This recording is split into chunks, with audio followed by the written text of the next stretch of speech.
Hey guys, Bandit here. Just a heads up for the first 30 minutes of the podcast or so, we had so many problems with Skype. So you'll hear in the recording there's sections where the audio would cut out and we couldn't hear what each other was saying. I've tried to edit around it to make the conversation flow as much as possible, but it's only for the first 30 minutes or so, then it clears up.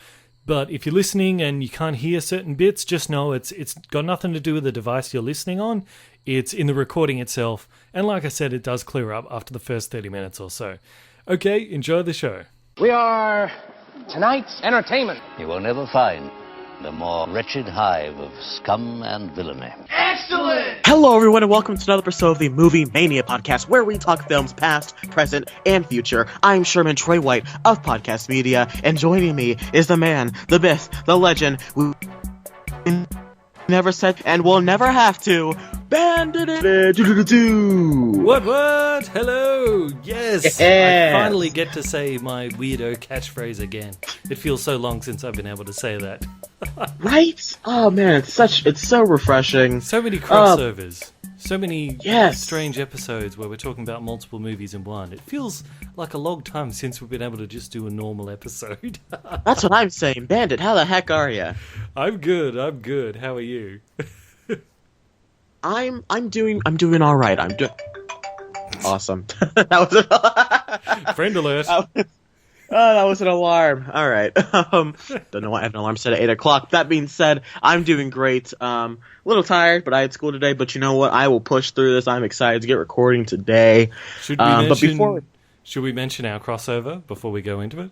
Oh yes, we did a very special podcast. As you guys know, a couple weeks ago, we brought on Trilby from Film Brits, also known as Mr. Tar's Reviews on his own channel. Him and Sam Gavin have been doing a podcast since about, I guess, maybe August, called Film Brits, and so we were finally on an episode of Film Brits, which was awesome to record. I give special thanks to Sam and Trilby. They were wonderful people, and it was fun to talk in all kinds of nerdy movie stuff with them.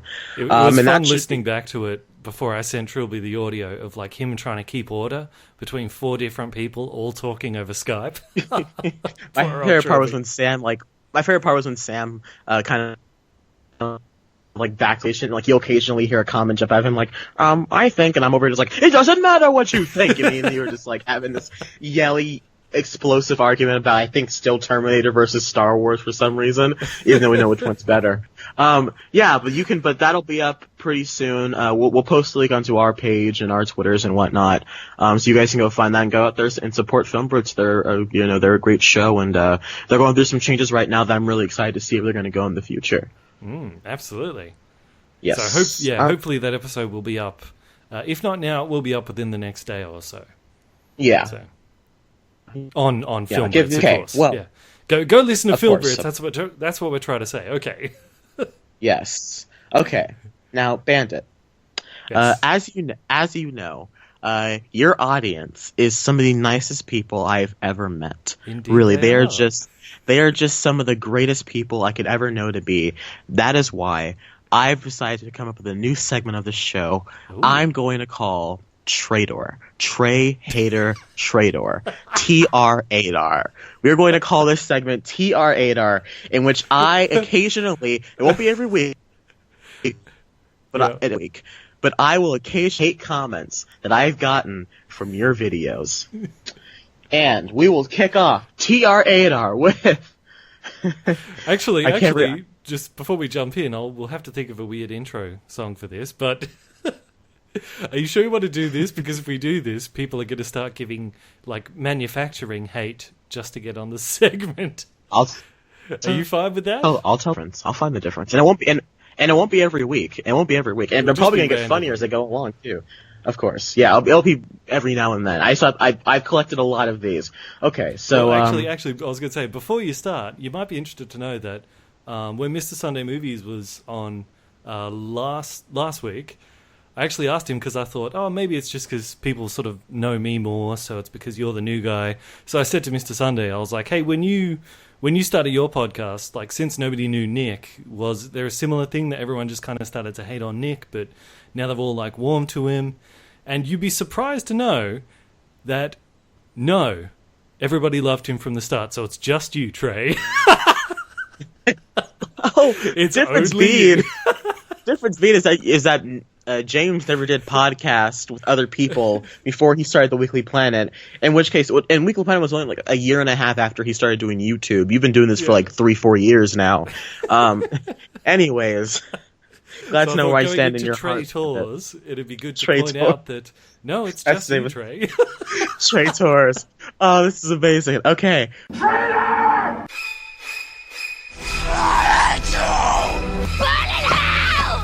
I hate so much about the things that you choose to be.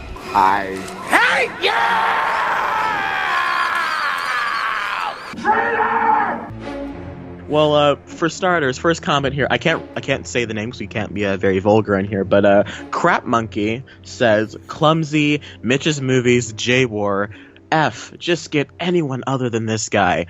Thank you, very much appreciate it. Very nice. Yep. Yes. Okay. Well, And let's it's J see. Raw, just to be clear. Yes, Jay War's a Unless great he guy. I've spelled listened it to. wrong, then that's on that guy. But anyway. I've listened to. No, he spelled it right. I'm just crap at reading. Okay. Pros B4 HOZ8. Horrible name. Can someone just tell me Bandit's picks, because I don't feel like skiing, or I don't feel like skiing through the video to find. I think he meant skimming. I don't feel like skimming through the video to find out and hear the co-host talk. I think that Do you was like the sound of my when, voice? I think that was in one of our best or one of our worst things, wasn't it? Yeah. I think it was our best. Do you like the sound of my voice, audience? Do you like the sound of my voice? Listen to it. Acknowledge it. It's wonderful. Well, I remember, it's funny because I saw that question, but we actually did put up on the Facebook and Twitter page each of our individual picks. Yes. And the listeners' picks, so I guess it didn't another one here. Eli Ansi asks, is the co-host African American? No, I'm Chinese. Let's see. A lot of people thought I was African American in one of my videos. Did you see that? No, you don't think I'm American. No, but it's because You sound like an Australian white. No, because I mentioned it at the comic book I was writing was coming out, and I was showing pictures of Winston, who's the guy, he's the creator of the comic, and like selling it to people. Oh, and like he's a black guy, so all the comments were like, "Wow, Bandit's a black guy. I had no idea." You sound so proper. I get that a lot. I'm like, you sound so proper for a black man. I'm like, I'm sorry, I don't speak Compton. Let's see. Okay, well, here's a good one. Castleman Reviews actually comments, I enjoy your co-host. I don't know why so many people have a problem with him. Great video. You've Thank got you, your fair share Castleman. of fans out there, Trey. Yeah. Thank you, Castleman. I greatly appreciate it. This is my favorite. What are the opposite of Trey tours? The Trey fives? I don't know. Well, I'm asthmatic, so I guess we'll call him the Captain Asthmas. I'm asthmatics. We'll call him the Captain Asthmas. Okay, the pony ruler, he says, Jesus Christ, your co-host is effing annoying. Thank you, pony ruler. But can be replied by saying, I like him. Thank you. And then fake name replied with, then watch another podcast. Thank you guys for coming to my aid. I think that's all we have here today for Traitors. Our first segment of what is hopefully be a very long recurring segment. Traitor. Oh, man, I love apparently that. Praise Igibor. Apparently a guy named Praise Igibor keeps emailing you to get a new co-host. If you're listening to this, Praise, this is just for you. I'm getting real close to the mic here. That's just for you. Feel my voice. All right, Bandit. I think it's time to get onto the movie news. Ladies and gentlemen, can I please have your attention? I've just been handed an urgent and horrifying news story. Cannonball!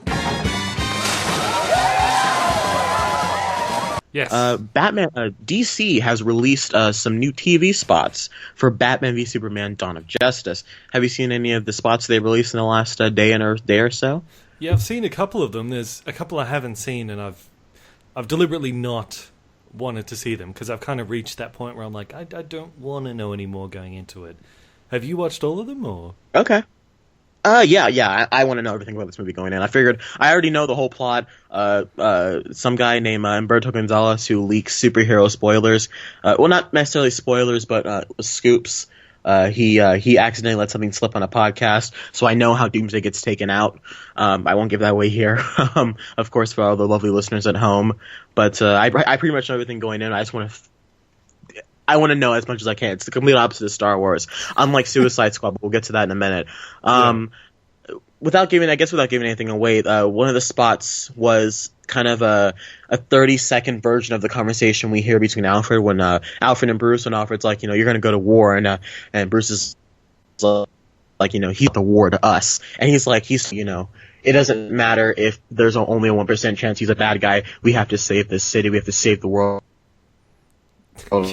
What's next? That's and so not it's very like good maths, yeah. Batman. I think 100 is slightly more of a number than 1. 100 I know, but I mean, I can, like, I like them, and that's the kind of mentality Batman would have. It's like in that Grant Morrison run, of the Justice League. I think it's Grant Morrison, where those aliens come down and they all have superpowers, and Batman doesn't trust them because it's revealed that they're white Martians. I forgot what it's called. It might just be called JLA, but it's a great comic book run. It reminds me a lot of that. And there was another one that was basically Clark talking to Perry about his opinion on the Bat. And it ends with the same line that we hear, no one cares about Clark Kent taking on the Batman. So, this movie looks like it looks like the Batman Superman stuff is going to be excellent. I'm really excited for all of that. Also, there's more talk now that it's just that I'm more worried about. Yeah, also there's more talk now that there's going to be Darkseid in it, there's going to be Parademons in it, and I think there's going to be some other character as well, so... Just to sum up, that means we're getting Superman, Batman, Wonder Woman, Lex, Aquaman, Doomsday, Darkseid, Parallax, and Parademons, and possibly Bizarro as well, all in the one movie. I feel like Parallax and Darkseid and Bizarro are all either fan expectations or rumors. I've heard no confirmation on anything. What I've heard confirmation of is Aquaman, not Cyborg, but I dropped something. Not Cyborg, but Victor Stone. And I've heard nothing about the Flash. I've heard nothing about Green Lantern. I've heard about Wonder Woman.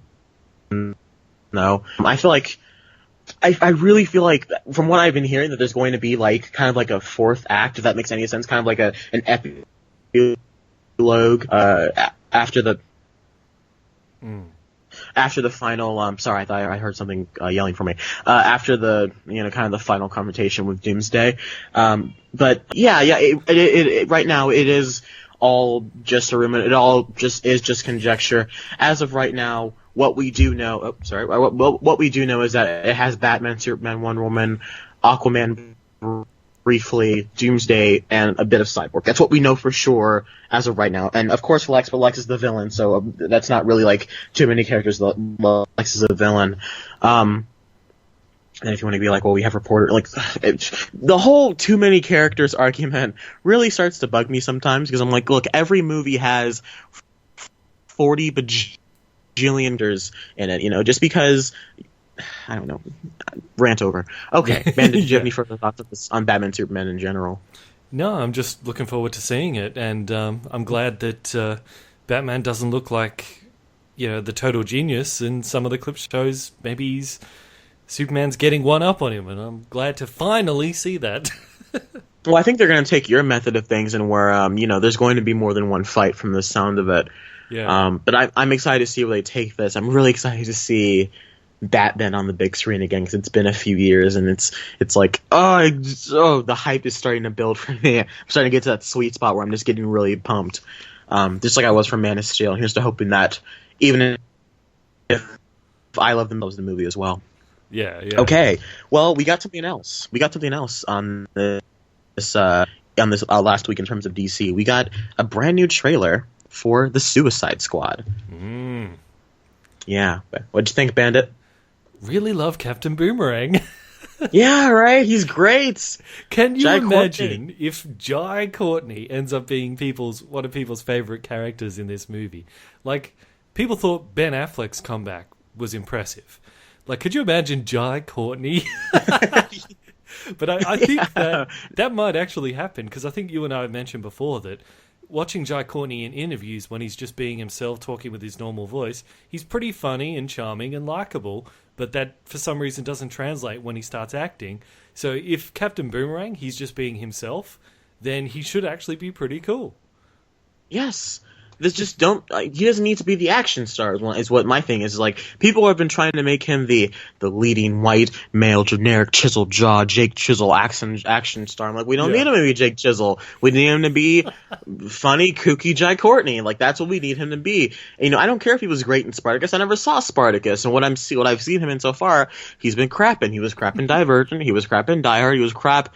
He was so bad in Terminator. That being said, moving quickly away from that, yes, the moratorium has been reapplied on TG. Yes. And also it's on also me been backing out Force Awakens. It's a double moratorium now. I cannot believe Terminator got me to stop talking about Star Wars. I'm very upset about that, but I will concede. It's just stopped either of us from criticizing the opposite of those. Like, I can't criticize Force Awakens, you can't criticize Genesis.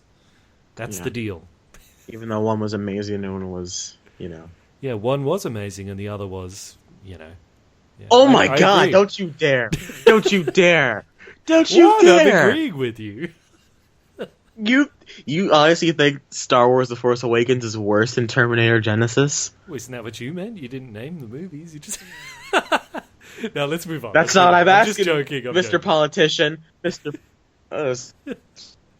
Paul puts my words, trying to win the election. All right, so Brandon, what do you think? What were your other thoughts you had about the Suicide Squad trailer? Yeah, it's it looks like it's going to be more magic based. Like there's actually going to be, you see some weird portals and monsters and that jumping out, and I think that's fantastic that we're getting more supernatural stuff going on, because we talked about this on the Film Brits podcast that. Yeah, Batman, we've seen a lot of his villains before. In fact, we got questions from listeners on this.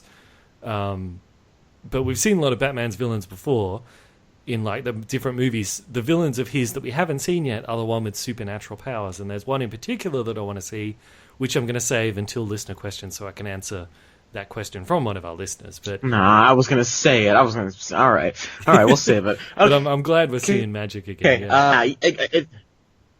Yeah, it is nice to see that they're really going full comic book with this franchise. You can argue that Man of Steel was very much an alien story, and Batman Superman looks really kind of mystical. I'm like, but you can still kind of see the realism in this. This looks like balls to the wall, insane, awesome, just a great time at the movies. Yeah. Jai Courtney looks great, as we said. Jared Leto, look. Stupid and ridiculous, but I love his performance like I thought I would. Everyone's always been like, he's going to be great. I'm like, I know he's going to be great. He still looks like crap. Quicksilver was great in Days of Future Past. He still looked terrible, but if they get to CG the damage off his face, please, or put some makeup on it, Yeah. It's like Batman getting a tattoo that says orphan on his cowl. We know. Yeah, I'm kidding. The only way but that Jai works Courtney looks amazing. I think the only way that works is if they end up going with that thing that, that's not really Joker, that used to be Robin, who got, killed by the Joker. Just because, those tattoos, that's the kind of thing that Joker would do to someone else. He'd get his gang to hold someone down, he'd tattoo damaged on their face, he'd write ha ha ha ha all over them. He wouldn't do it to himself, he'd do it to someone else. So, if they want to reveal that in, the next Batman movie... Yeah. That's the only way it's okay. That's the only way. Otherwise, I agree with you. Yeah, get rid of it. CG it off. I'm starting to like the grill, kind of. I think it makes sense if this Joker's been around for a while, which is why I kind of don't think, Jason Todd or whatever, a Robin would be the Joker. We're all expecting it at this point, so if they do it, we're just like, no. What's the point of doing that? And B, I don't think that's what we need right now. I don't think that's what we need from this franchise right now. We don't need to worry about, I think I've said this before on the podcast, I'm like, we don't need to worry about twists right now. We need to worry about making good movies. But in terms of that shot of Joker pulling Harley out of what I think is the asset of Ace Chemicals, and, it's kind of forms a heart. It's a shot. This is a beautiful looking movie. Will Smith looks, Will Smith. He looks like he's having, Will Smithy times. Yeah. That's a hashtag. Hashtag Will Smithy times. Also, I heard that the story for Suicide Squad is a a lot of it's taken from, or like he's inspired, doing air quotes, from Attack on Arkham, or is it Assault on Arkham? Assault on Arkham? Yeah, that's a great animated. Have you seen that one? The animated film? No, but isn't it about... isn't there there's a riot in Arkham, so they have to send in a team to sort of save hostages or something? No. It's something I know it... I don't think it's a riot. I think it's more of something the Riddler has put in Arkham, and they send in the Suicide Squad to get it. Yeah. You know what? I might actually make that my homework assignment for next week. It's really... I'm probably going to go back and rewatch it. It's really good. I remember back when they first announced Suicide Squad, and even I think even back when I watched it, I'm like, if you're ever going to do a movie, just do it like this. Just make this the Suicide Squad movie, because the relationship that they do with Joker in it is really great. Like, there's a dynamic between Harley and the Joker that I think they explore a lot in the New 52 comics, but I think we haven't seen on film before. I used in animated form, and it was nice to see that kind of different take on it. The Joker was really great as always. He's the Joker. Batman has a really cool role in it. Amanda Waller is so great. But I don't want to say my concern, but one of my main trepidations going into this movie is how they're going to treat Deadshot. Excuse me, because going into this, Deadshot has typically always been... He's the deadliest assassin, or deadliest shooter on the planet, or whatever. The world's deadliest shot. Like, I know that's a line from the Arkham game. He's like, really, the world's deadliest shot against the world's greatest detective. That was in one of the Deadshot side missions. Deadshot never misses, like, at all. The only time he's ever missed is when he tried to shoot Batman. And so, Deadshot is a villain. This is a team of villains. You can give them tragic backstories, sure, look at Harley Quinn, but they are still villains. They're not like the Guardians, where they're just kind of like a-holes, but they're still the good guys. No. These are bad guys. I want to see them kill anybody, and I want them to... Because imagine how cool it would be to see evil Will Smith go up against Batman. Imagine how cool that'd be, right? Well, he's not so much going to be evil Will Smith, because... they're actually changing Deadshot so that he's only killed bad people. That's what I'm saying, though. I don't like that. That's my... Yeah, that's me my, neither. I don't like that. Because people saying, oh, this is a rip-off of Guardians of the Galaxy. I'm like, no. You seen in the trailer where the Joker's torturing Harley Quinn? That would never happen in Guardians of the Galaxy. No, this is like Guardians of the Galaxy if it were R-rated. I imagine it would be much more violent, much more edgy. Hesitate to use that word because of all the costumes. Like, look how edgy we are. But it's like I'd imagine it to be more intense, have more teeth than Guardians of the Galaxy. Yeah, and like they do. And going back to the Assault on Arkham animated film, which my friend Christian's very much a huge fan of. He can quote that thing every day. Amanda Waller.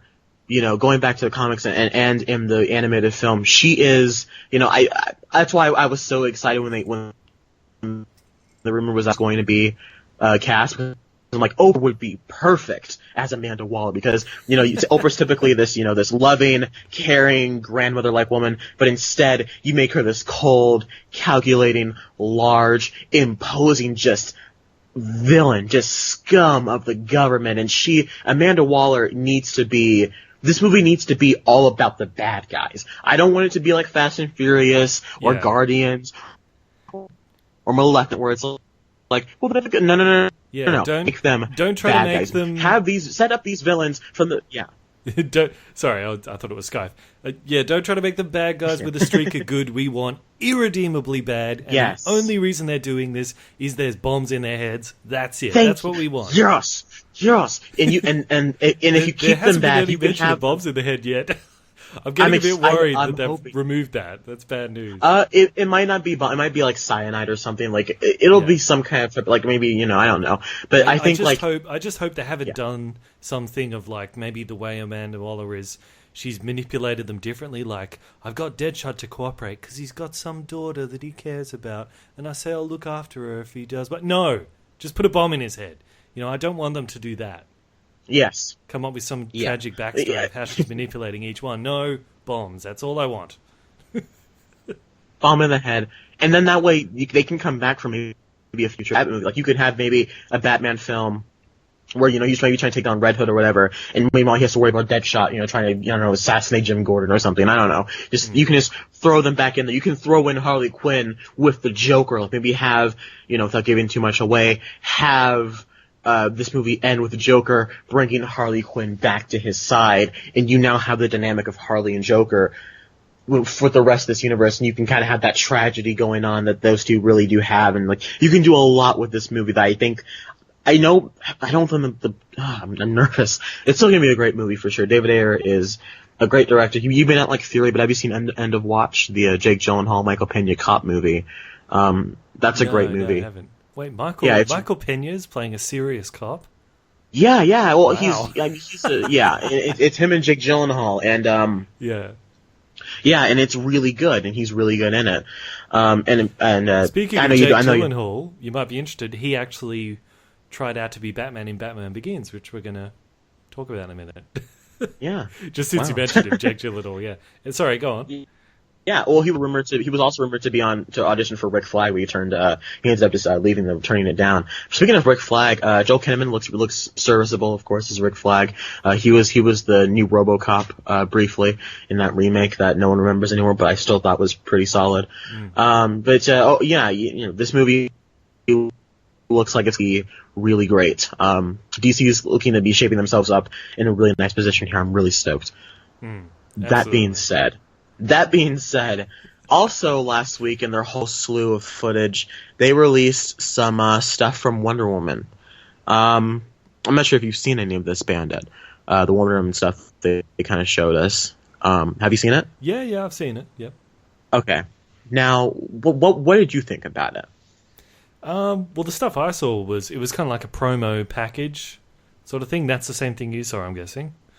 Well, explain to me what it is. What it is you saw? Oh, it was just like mini interviews with different actors, like, Wonder Woman's iconic, and then it would show a clip of her riding a horse or something. So there was snippets of footage, but it was mixed together with like Chris Pine talking, and I mean, if there was something else out there, I didn't see it. No, that's what they released. The need to go and research all this stuff, I'm happy to just wait and see her in Batman v Superman first, but from what I saw, it looked pretty good, yeah. Well, we still haven't heard her talk. That's a big concern. Which is, I think, it'd be cool if they keep kind of her foreign accent for this movie, because she is very much established in the Greek mythology. So to see her, stay in the European accent, that'd be kind of cool. Yeah. Well, she's Israeli. So if she just speak with her normal voice, I think if they try to get her to talk American, that'd be a waste of a really good accent. I think it would fit Wonder British Woman or any of that, because even then she's gonna slip into her original accent, like especially in the action when she's yelling or whatever. That being said, we still haven't heard Wonder Woman speak because Gal Gadot is not a good actress. From what I've seen. Don't come call me sexist. I'm not saying that she's not. She looks great in the part. I'm just saying she's not a very good actress. Wait, you said she looks great? You're sexist. Yep, that's fine. Works. She looks crap. She looks terrible. Called misogynistic. I almost swore. Frankfurter. Overall it looks pretty good. I mean, I'm looking forward to it. It's the footage. It's the footage that concerns me. There was a lot of slow motion. I don't like that. It feels very Zack Snyder, and that's not what I want. I don't want this whole universe to be Zack Snyder's DC Cinematic Universe. because, the reason Marvel Cinematic Universe works so well is because it's not all Jon Favreau's Marvel Cinematic Universe. It's, Jon Favreau and Joss Whedon and the Russo brothers, and James Gunn, Peyton Reed, they all have their own different takes on the Marvel Cinematic Universe.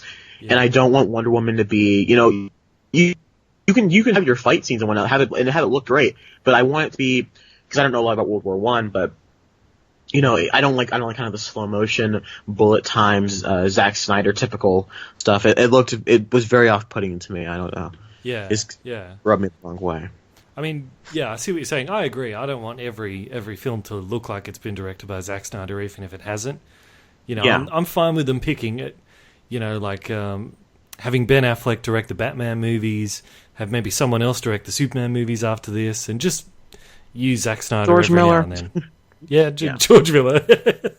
You know who would have been great to direct this Wonder Woman movie? Joss Whedon.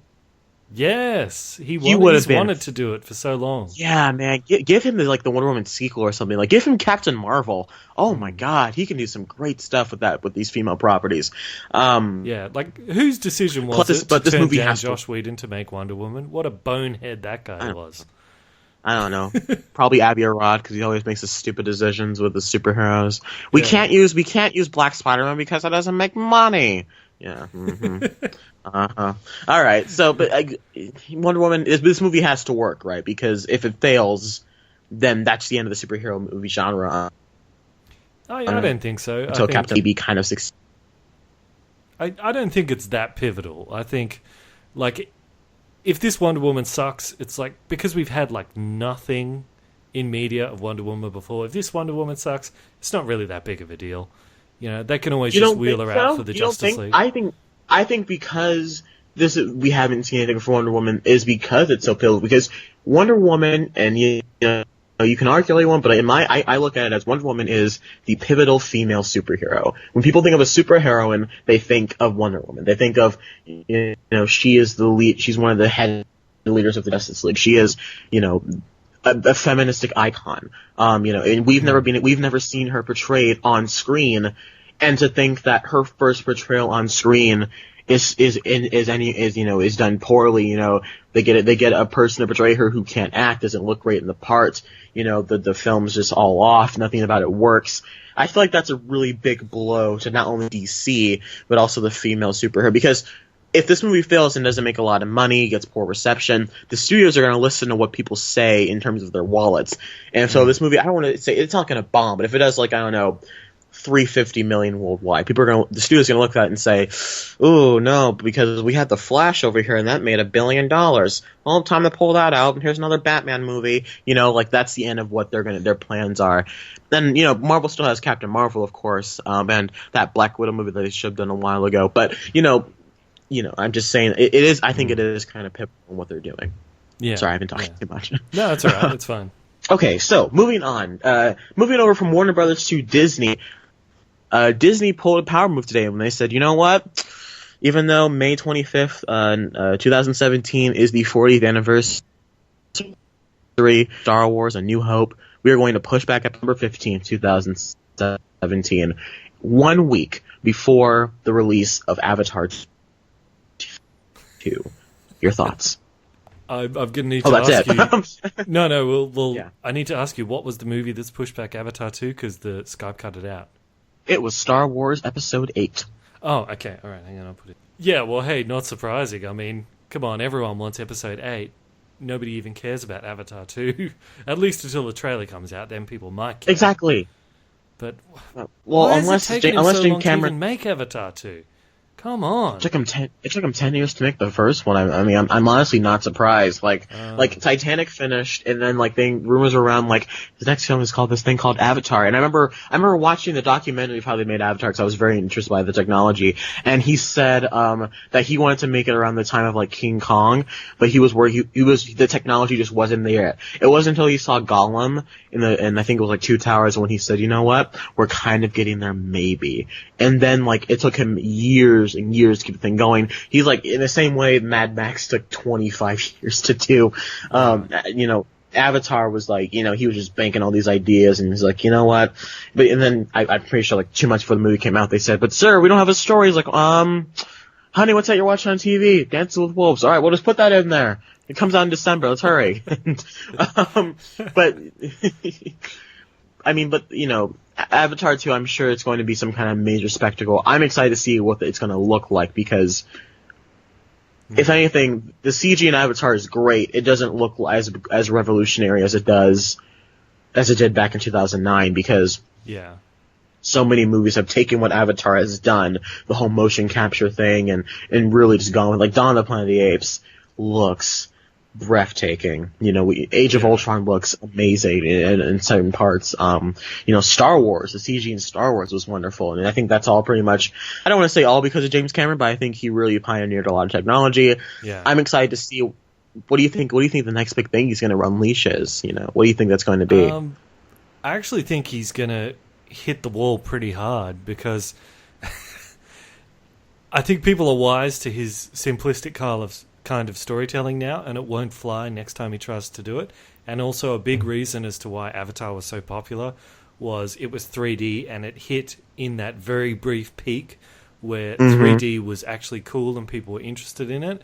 Yeah, it was the 3 months before. It was a huge draw card, and that's why everyone went to see it. Avatar 2 is not going to have that, so no. I think he's going to hit the wall pretty hard. I'm not saying the movie's going to make $2 billion again. It's going to probably do 1.4-ish, maybe. It's going to do well. I'm thinking, like, you may China is going to love this movie. It's just I think that, in terms of the film-going audience, like the film fans, they've caught on James Cameron's tactics a long time ago. Yeah. And the backlash on Avatar isn't as severe as people might think it is. That is true when people say that Avatar, it's the highest grossing film of all time, but has made no cultural impact because no one talks about it anymore, except when it involves another movie wanting to beat its records. All people remember is how big the movie was. People don't remember the movie itself. They remember the hype for the movie. So I think it'd be interesting to see. Like, I wonder when James Cameron had that turn, because he went from being like the king of action and making like the Terminator movies, making Aliens, making like True Lies, and then he suddenly turned into this weirdo who makes like Titanic and Avatar, and it's like I'd like to go back and try to figure out when he reached that point where he suddenly swerved into this guy. He swerved into Spielberg territory, where he's like makes these big popcorn flicks that please everyone and make tons of money, but they're pretty shallow, and they don't have any teeth. When did he get divorced from Catherine Bigelow? Because that very much played into George Lucas and his mindset with Star Wars. Was his divorce was a big part of that. So I'm not trying to throw shade at anybody. I think they're both incredibly talented at what they do. I think Catherine Bigelow's a better storyteller than James Cameron is, but I think James Cameron's a better filmmaker than she is. I think if those two worked together, they could have done something really incredible. Like you give like a James Cameron budget to a Catherine Bigelow like story. Oh my God, you can get like another Point Break. But it's right. But I don't know. I just think Avatar 2 was delayed indefinitely right now. Where can they put it? Because December 2018, I think, is being taken up by Han Solo. So where can they put it? Well, I mean, with Avatar and Titanic, instead of putting it in December, he's always put it in the winter when there's nothing on. So, yeah, just do that again. Well, no, here in America, Avatar was out in December, mid to late December. When both of them came out. Not winter, I meant summer. That's right. Yeah, summer. Yeah. Well, because I mean, like if he say he moves Avatar 2 all the way to December of 2018 instead of 2017 now. That is still the same December as another Star Wars movie. Excuse me. Disney and Star Wars owns December for like life now. So my question for you, Bandit, is: does James Cameron bite the bullet? I think the best thing to do is to drop it in like April or September. Put it right before or right after the summer season.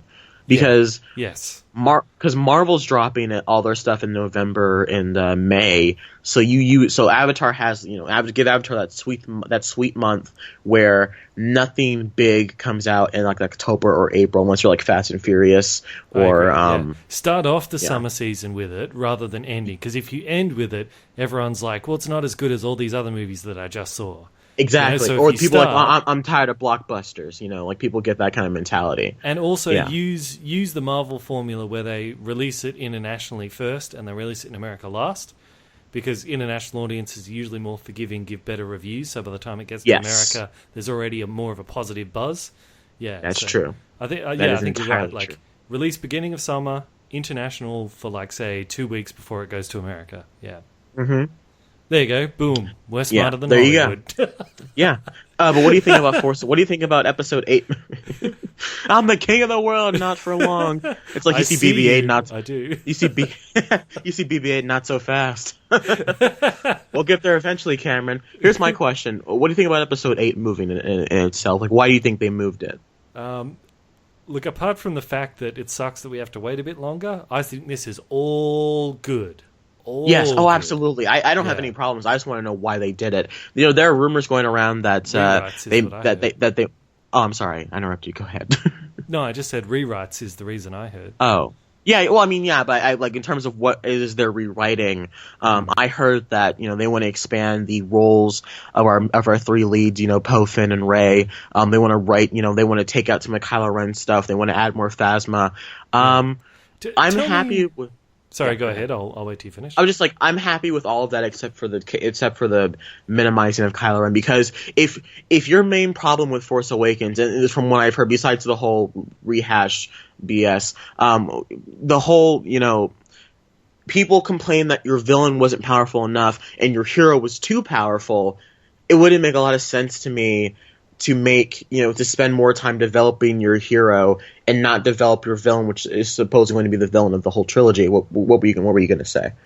I was just going to say, because I was going to ask you, I'm not going to get into hating on Force Awakens again, don't worry, because there's the moratorium on play, so I can't do that. But I think for Episode 8, tell me if you agree, but it feels like they're going to need to do something bold, because whether you agree with it or not, a lot of the stuff about Episode 7 is it's a very safe movie. I'll give you that. Force Awakens is a very safe movie in certain aspects. I think saving Luke to the end was pretty ballsy. I think in order to win those people back, they're going to need to do something bold, and I hope that's why they're doing this rewriting, to make it more bold, whether they're turning Luke evil or they're going to change Rey's family to something that we don't expect. But I hope they do something bold and they surprise us, because I feel like they need it. Do you agree? Do you feel like they need to?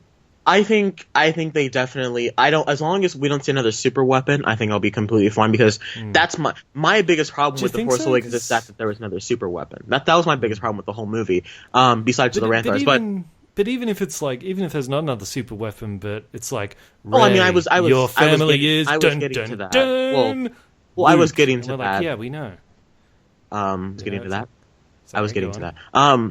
No, you're fine. It's just that with Rian Johnson, you don't get Rian Johnson for a safe movie. Yeah. Whether or not you liked Looper's time travel, time travel logic, it was not a very safe movie. It ends and you're like, oh man, that sucks. A lot of the Breaking, I think he was one that directed the Breaking Bad episode where we've seen all Breaking Bad, haven't you? Yep. Okay, well, spoilers for Breaking Bad, if anyone hasn't seen it yet. It's a great show. Go out and watch it. It's on Netflix. He directs some of the best episodes, one of which was Ozymandias, which I think is the one where Hank dies, which is one of the best episodes of, in my opinion, of any show ever. So it's like, you don't get Rian Johnson to make a safe movie, and I think that they're giving him more freedom now. They're like, okay, Ryan, you get to make your Empire Strikes Back. That doesn't necessarily mean the movie's going to be Empire Strikes Back in terms of the plot. I think in terms of tone-wise, New Hope's the fun, it's the adventure, it's the setup for what we're going to get in the future. Empire it's the second installment of the trilogy. It's your Dark Knight, it's your Catching Fire, it's your Avatar Season 2. Yeah. It's where things go dark, it's where things go bad for our heroes, That's the time when you experiment and you try something bold, so I hope they do. Yeah. Yeah. Benicio del Toro's Thrawn. Please. Oh, I'd cry. But yeah, okay. I think that's all I got here for episode 8. Sure. Okay. One final news story. Just because I wasn't here to talk about it with you, Bandit. Yeah. The Oscar nominations were announced about a couple weeks ago. Mm-hmm. I haven't heard your thoughts on the Oscar noms. What is it that you? I know you're probably happy about the whole Mad Max thing. 10 nominees. Yeah, I'm happy with all of it. I just thought Charlize Theron should have got at least a nomination for playing Furiosa as best woman. What's the name of it? Best leading female actress or whatever it's called. Yeah, but apart from that, I'm fine with it. How about you? Yeah. I know you wanted more Force Awakens in there. Well, my thing. Yeah, I was about to say, and I'm not saying, Force Awakens should win. I'm not saying it should win Best. I think Steve Jobs should win Best Picture. That's just my thing. Also, Aaron Sorkin for Steve Jobs, whatever. Just hashtag snub. But the production design of The Force Awakens, I can his turn seem on Jakku when Finn first arrives and Rey's in the market. Rey's cleaning her stuff and looking at, a puppet over there. And then another puppet, like a Jawa-like puppet with like a robotic gear face, it starts yelling at her. And it looked real. And then John Boyega, just this giant elephant, weird pig monster thing, where, when she rescues BB-8, everything on Jakku was just like, it's all there. And like the production design, Starkiller base looked great, Maz's Cantina wonderful. Everything on the Falcon was wonderful. The whole feel of the Force Awakens recaptured the feel of the original trilogy. I think they should have been acknowledged for that. Also, they did get nominated for visual effects. Yeah, so they're good there. But my thing is that like every blockbuster, that's the blockbuster category. Transformers gets nominated for best visual effects. I don't. Visual effects is like, you don't say, like, no kidding. But in terms of like production design, like that's something that you'll get like your Wes Anderson movies or your Revenants will get nominated for. I think Force Awakens deserved to get more recognition that wise. Also, the cinematography. I'm not saying it was better than Emmanuel Lubezki's for The Revenant or Roger Deakins, who shot the heck out of Sicario, but excuse me, Dan Mindel shot the heck out of The Force Awakens. Whether they were CG or not, were just beautiful. I mean, when Rey's walking BB-8 and Jakku, everything on Starkiller base, everything on Kylo Ren's, the opening shot, for Christ's sake, looks awesome. The attack on Jakku, good. Yeah. All right. Well then, that ends that ends our news segment. Yeah. Okay. Trade wars, Bandit officially joined the traitors. I'm renaming you Buzz Killington, from Family Guy. Bigger buzzkill than Buzz Killington. Okay, do we have any homework, Bandit? Only one thing, and it won't take long to cover, so... This week, each one of you has a homework assignment. You're gonna go out, you're gonna start a fight with a total stranger. You're gonna start a fight, and you're gonna lose. Okay, so, homework for this week was DC Legends of Tomorrow. A lot of people noticed that came out this week, the pilot episode. I don't think you've had time to see it, because... Whoa, oh my God. Sorry, sounds like a creature from The Force Awakens.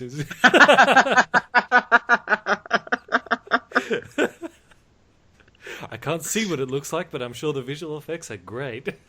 Oh, shut me. It's I know you haven't been able to see it because you're busy catching up on all the Game of Thrones, so we can start talking about it when that comes back. So that's cool. You stick with that, Trey. Thank you. But DC's Legends of Tomorrow. I won't give any spoilers for those who still haven't seen it yet. But basically, what it is it's it basically takes that idea of like, if you could go back in time and kill baby Hitler, would you kill baby Hitler? And in this story, it's in the future. There's a guy called Vandal Savage who's like the new Hitler. He's conquered the whole world. And a time traveler he's basically Doctor Who, works for this time council. It's their job to protect the timeline. He wants to go back and alter history so Vandal Savage doesn't rule all of Earth. And so he goes back and he collects all of these guys who are going to be legends in the future, hence the name Legends of Tomorrow. And it's a collection of all these different characters that we've seen from Flash, from Arrow, from probably some other show I can't think of right now. And it's like an ensemble team.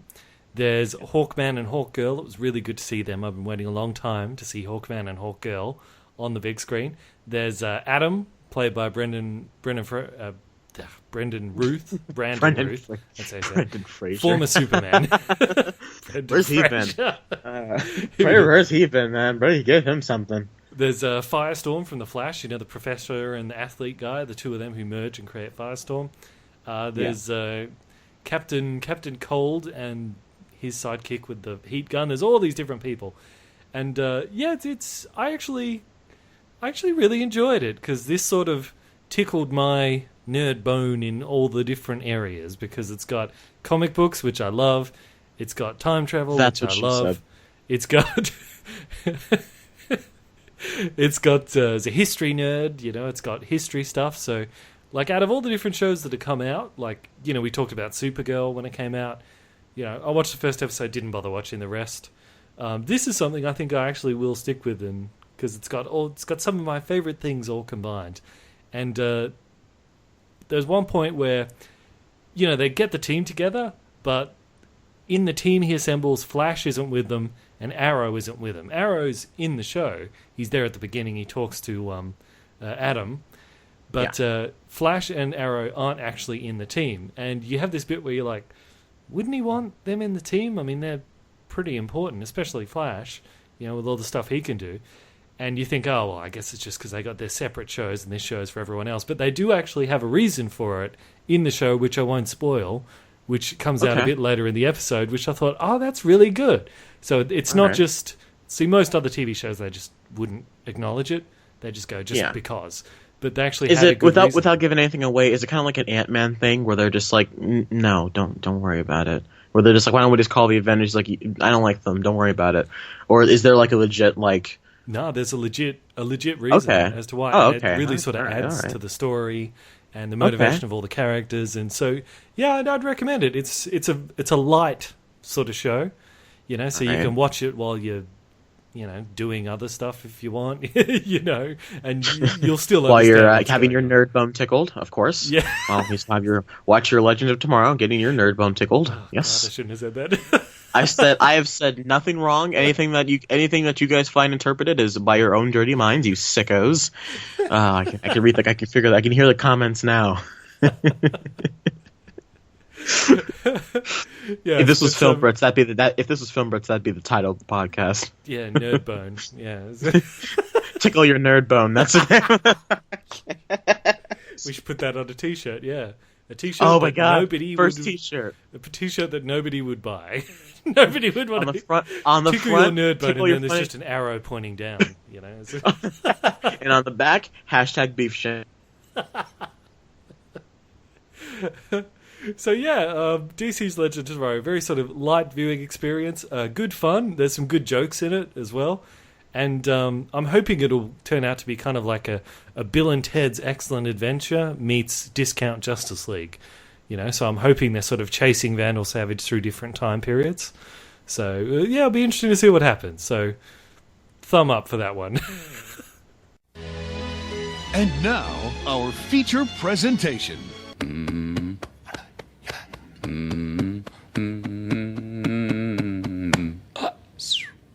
Swear to me! Oh, Swear okay, to Bandit. me. I don't know. I swear to God. Swear to me!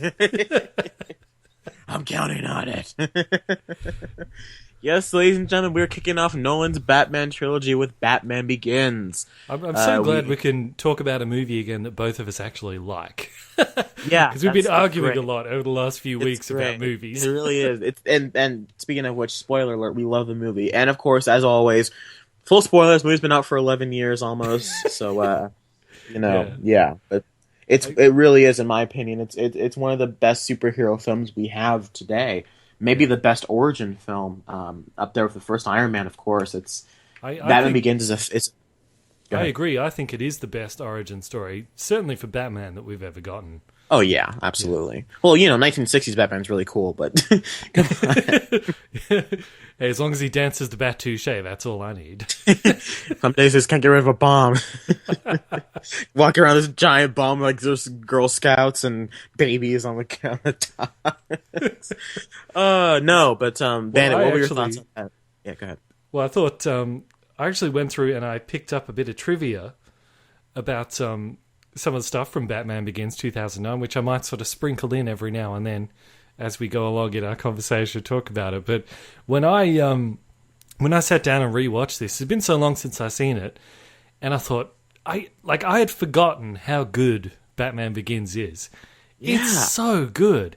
It really is. Oh man, it's like I mean, of course it has the flashback, flash forward, out of sequence stuff that Nolan loves to do so much. I think it works. It works. It absolutely works here. And I think the reason it's so special as an origin story is because it's talking about the time between when Batman's, as everyone knows, when Batman's parents get killed and then when he becomes Batman, which is a section of Batman's history that not only no other movies have covered before, but also the comics themselves did not cover for a really long period of time. And a movie that's almost its entire focus is exploring that time period. There's so many different ways you could mess that up, but they did it so well. Yes. Yeah, they really did. Like this from the get-go, like, I remember this might be the first time I ever saw a Batman movie. Oh, it definitely was the first time I ever saw a Batman movie in theaters. I remember being taken to see Batman Begins. I think I was like 5 or 6. Yeah, I'm young, guys. I remember being in the theater, I remember like being scared of Scarecrow and all that stuff. It was a great. I remember walking. Yeah. Yeah, I remember walking out of the movie going, that was really good. Like, I remember that was kind of like what got me started liking Batman a lot. Excuse me. And that's when I started like looking at the Batman animated series, you know. I'd already been watching Teen Titans at that point, but I'm like, at that point, I went back and watched Batman animated series. I went back and watched all the old movies, Adam West TV show. You know, I started going back and like, I had this giant Batman high for like 3 years, and then I saw Dark Knight. We all know what happened there. The rest is history.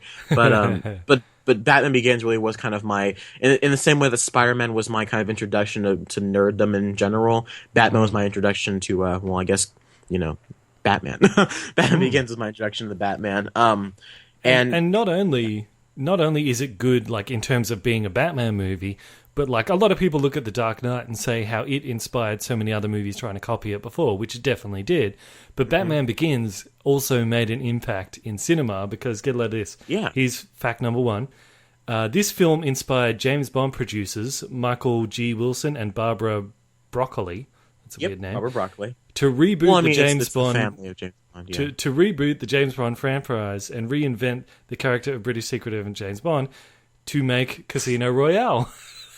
Oh yeah, absolutely. They turned to this this kind of. I mean, if you go back and watch the first Iron Man movie, the way they incorporate James Bond's gadgets in that is very similar to Batman's gadgets in this. Is that they're believable, and you're like, yeah, I could totally see that working. Also, if you go back and read the original Ian Fleming novel, it has a very similar tone, and James Bond's very much of a brute. But you're right. You are right in terms of like this. Batman Begins showed that you can take this kind of stuff seriously, and you can argue like, well, the first X-Men. I'm like, well, go back and watch the first X-Men. It's pretty cheesy. But this one, it's so cool seeing this movie. Oh, excuse me, I kicked my door. You got too excited. Yeah, right. Waving your hands around over there. Yeah, no one does that. No, it's crazy seeing a movie, 11 years later after it's been released, after you saw it for the first time, and still being entertained by it, still, being able to clap and cheer. I can't say that for a lot of these superhero movies. Whenever Batman first goes out in the docks, and the guy's like, "Where are you?" and he's like, "Here," and he's behind him, like, getting kind of freaked out, and then like he's like, "What the hell are you?" and he pulls him out of the car, "I'm Batman," and like gives him a headbutt. I'm like, I started clapping. I was like, "Bravo, bravo!" That's so great. This movie does a lot of things like that. I got here Christian Bale. The very first scene that he filmed. Was actually the scene with Michael Caine and Morgan Freeman. You remember the bit where Batman, after he's been gassed by a scarecrow, and he wakes up in his bed and there's Michael Caine and there's Morgan Freeman there. That's a great scene. Yeah, it's great. But that was the first one they ever filmed because that was when he was his most cut, and that's a bit where he gets out and starts doing push-ups. They want to do that first in case he doesn't look so buff by the end of it. But Christian Bale said first scene would be that scene with where like he's on the poles or whatever training with Roz, because he was pretty cut in that scene too. But then I figured that might be his most jacked is in Batman Begins, because you watch The Machinist and then you go back and watch Batman Begins, and it's like a complete like before and after. It's like those infomercials. I'm sorry, go ahead. Yeah. Well, in that scene, of course he wakes up in the bed. So when they were filming it, he gets in the bed, lays down, and then they had some kind of problem with the camera, which took them really, really long time to fix. So, of course, Christian Bale falls asleep.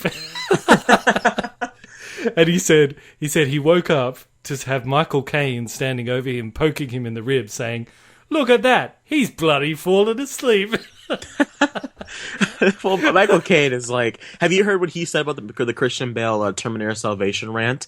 Like shortly after that happened, like if you go back and look at interviews, he talks about he says, well, I mean, if you go back and look at me back in the 60s, I was awful. Like people think Christian Bale is bad. They're just happy they didn't have camera phones back then. He's like, this is nothing compared to what I used to do. Like he was over, like he wasn't like defending Christian Bale, but he was just saying that he's done so much worse. And he's like, well, I mean, yeah, people get angry, what of it? Like everyone else is so kind of like, well, you know, it's okay, we all have bad days. Michael Caine was just like, I mean, that's nothing, man. Have you seen what I've been able to do? It's like, I just find that so crazy that the guy who's so nice now, everyone loves him. He was a that he used to like be this screaming maniac that I'm just like, if you hear that Christian Bale rant, it's bad. I mean, it's funny. It's a funny, man.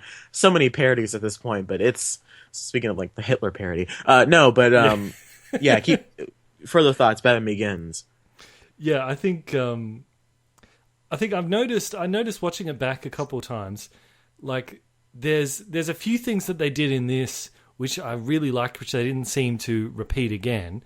And like one of the things I loved is there's that bit where Batman, he's got that sonic device where he's in Arkham and he's trying to get Rachel out of there, and there's Commissioner Gordon with him, and he hits the sonic device and all the bats swarm in, and they swarm over all the SWAT team and everything. Straight out of year one, of course. Oh, fantastic. I love that. I love it. I wish he did that more often. That'd be really good. It's a great, he's like, what is that? And Batman goes, back up. Yeah, man. Yeah. And like that just swarming through. And look, the CG doesn't hold up very well in like any of the CG in this movie. Doesn't hold up really well. Like the bats do look very fake. Whenever you see, that whole train looks really fake, but that doesn't matter because the bats especially look fake when he goes back down into the Batcave and they swirl around him. But it's a great scene, though. An amazing scene. I love that scene so much. I'm surprised that scene isn't as iconic as like some of the shots in Dark Knight. Like when he's standing over the burned rubble in Dark Knight, or any shot of Heath Ledger in Dark Knight. But like that scene when he gets the three-way flashlight or whatever and standing, because when they did that again, Dark Knight Rises, I cried. I was older at that point, but I was freaking out. I'm like, oh my god, it's the same thing. It's like poetry. It rhymes. It's like and. But you're right. That should totally be an iconic Batman bit, because that's where he really becomes Batman. It's kind of like his bat. It's Hans Zimmer's score. Not a baptism, but a baptism. His baptism. He's born again as Batman, and he becomes one with the feel like Ra's al Ghul taught him. Yeah. And like Hans Zimmer's score, the bwah, bwah. It's like. Oh, it's Batman. I'm so happy we were able to do this movie. This movie's really good. I told my friends at school, I'm like, hey guys, I'm talking Batman Begins today. He's like, oh man, that's a great movie. I'm like, I told you, right? Like, I think this movie gets, I don't want to say a bad rap, but like, it really is underappreciated in terms of like, when people think of good Batman, people never go to this. People either think of, Dark Knight or kind of the older ones. But Batman Begins... I think it's just a side effect of the Dark Knight being such a phenomenon that Batman Begins gets sort of forgotten about a little bit. But it's fantastic. I will easily put this in like my top 10 superhero movies. Like, out of all the ones I've seen, this is easily up there, up there with First Class for me. And maybe not Dark Knight level or Avengers level, but it's definitely in that middle 10. But it's overall, I think it's a great movie. We have some questions if you want to turn to some listener questions about Batman Begins. Yes, absolutely. On Facebook, let's see. Sean Alexander asks. He says, "Who was the better villain in Batman Begins, Scarecrow or Ra's al Ghul?" I'm glad you asked this. Yeah, because actually, Cillian Murphy, who played Scarecrow, he actually auditioned to try to be Batman.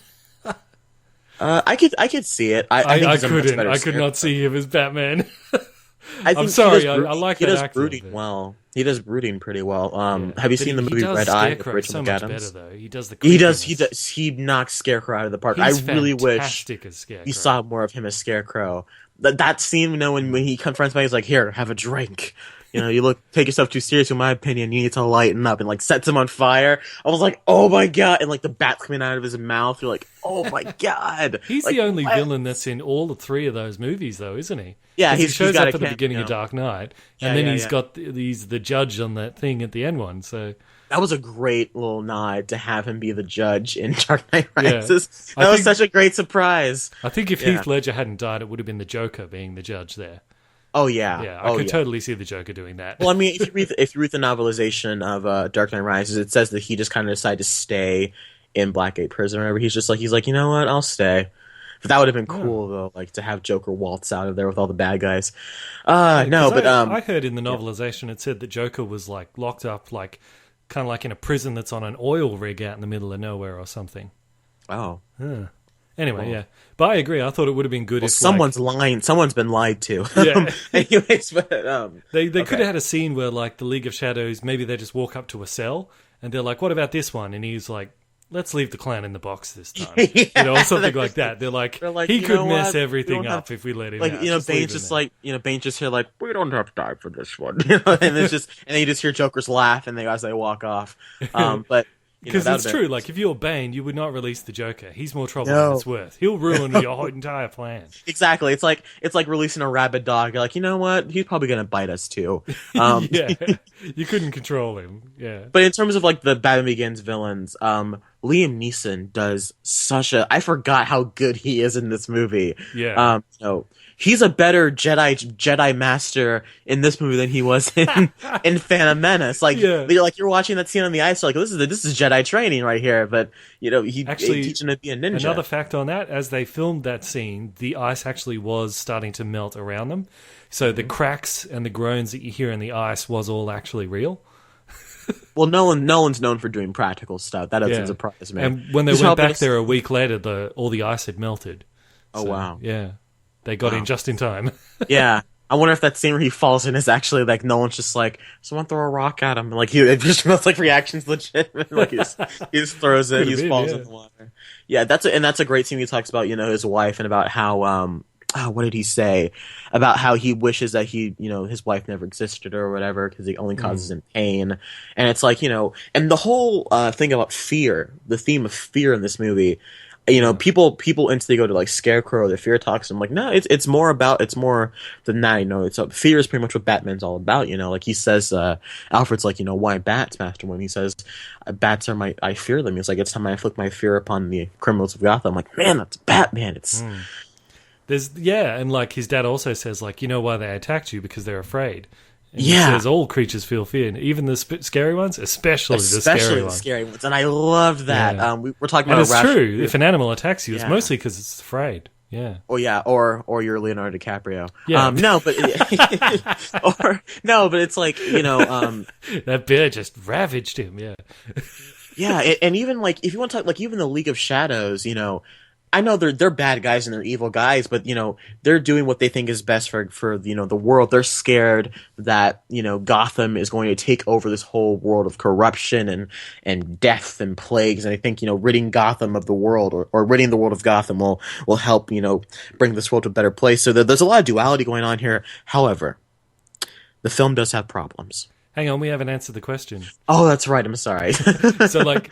To answer the listener question of like which do you like better, Scarecrow or Ra's al Ghul? For me, I love both of them so much. It's kind of like trying to get a parent to choose which one of their kids they love the most. It's Sophie's choice. It's so difficult to do. But if I had to, I'd probably have to go with Ra's al Ghul just because of the impact he has on the story and how he sets up the counterpoint for Bruce of Batman. The difference between like this is why Batman won't kill.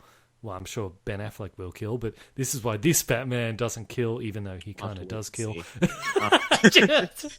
I won't kill you, but I love to say, like, no, you kind of do. You do have to save him, man. You really kind of have to say.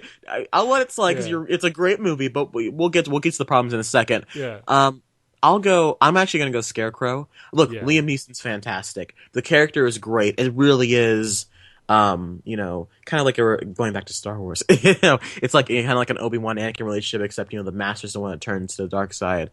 But I think Scarecrow is just so much fun to watch on screen, and Cillian Murphy is having the time of his life, especially when he pulls off the mask. He's like, and he's leaning over, he's like, who is it? It's like, it's the Batman. And you're like, oh, he's having such a fun time doing this, and he's like, would you like to see my mask? He reminds me a lot of Wesley from Daredevil, hello.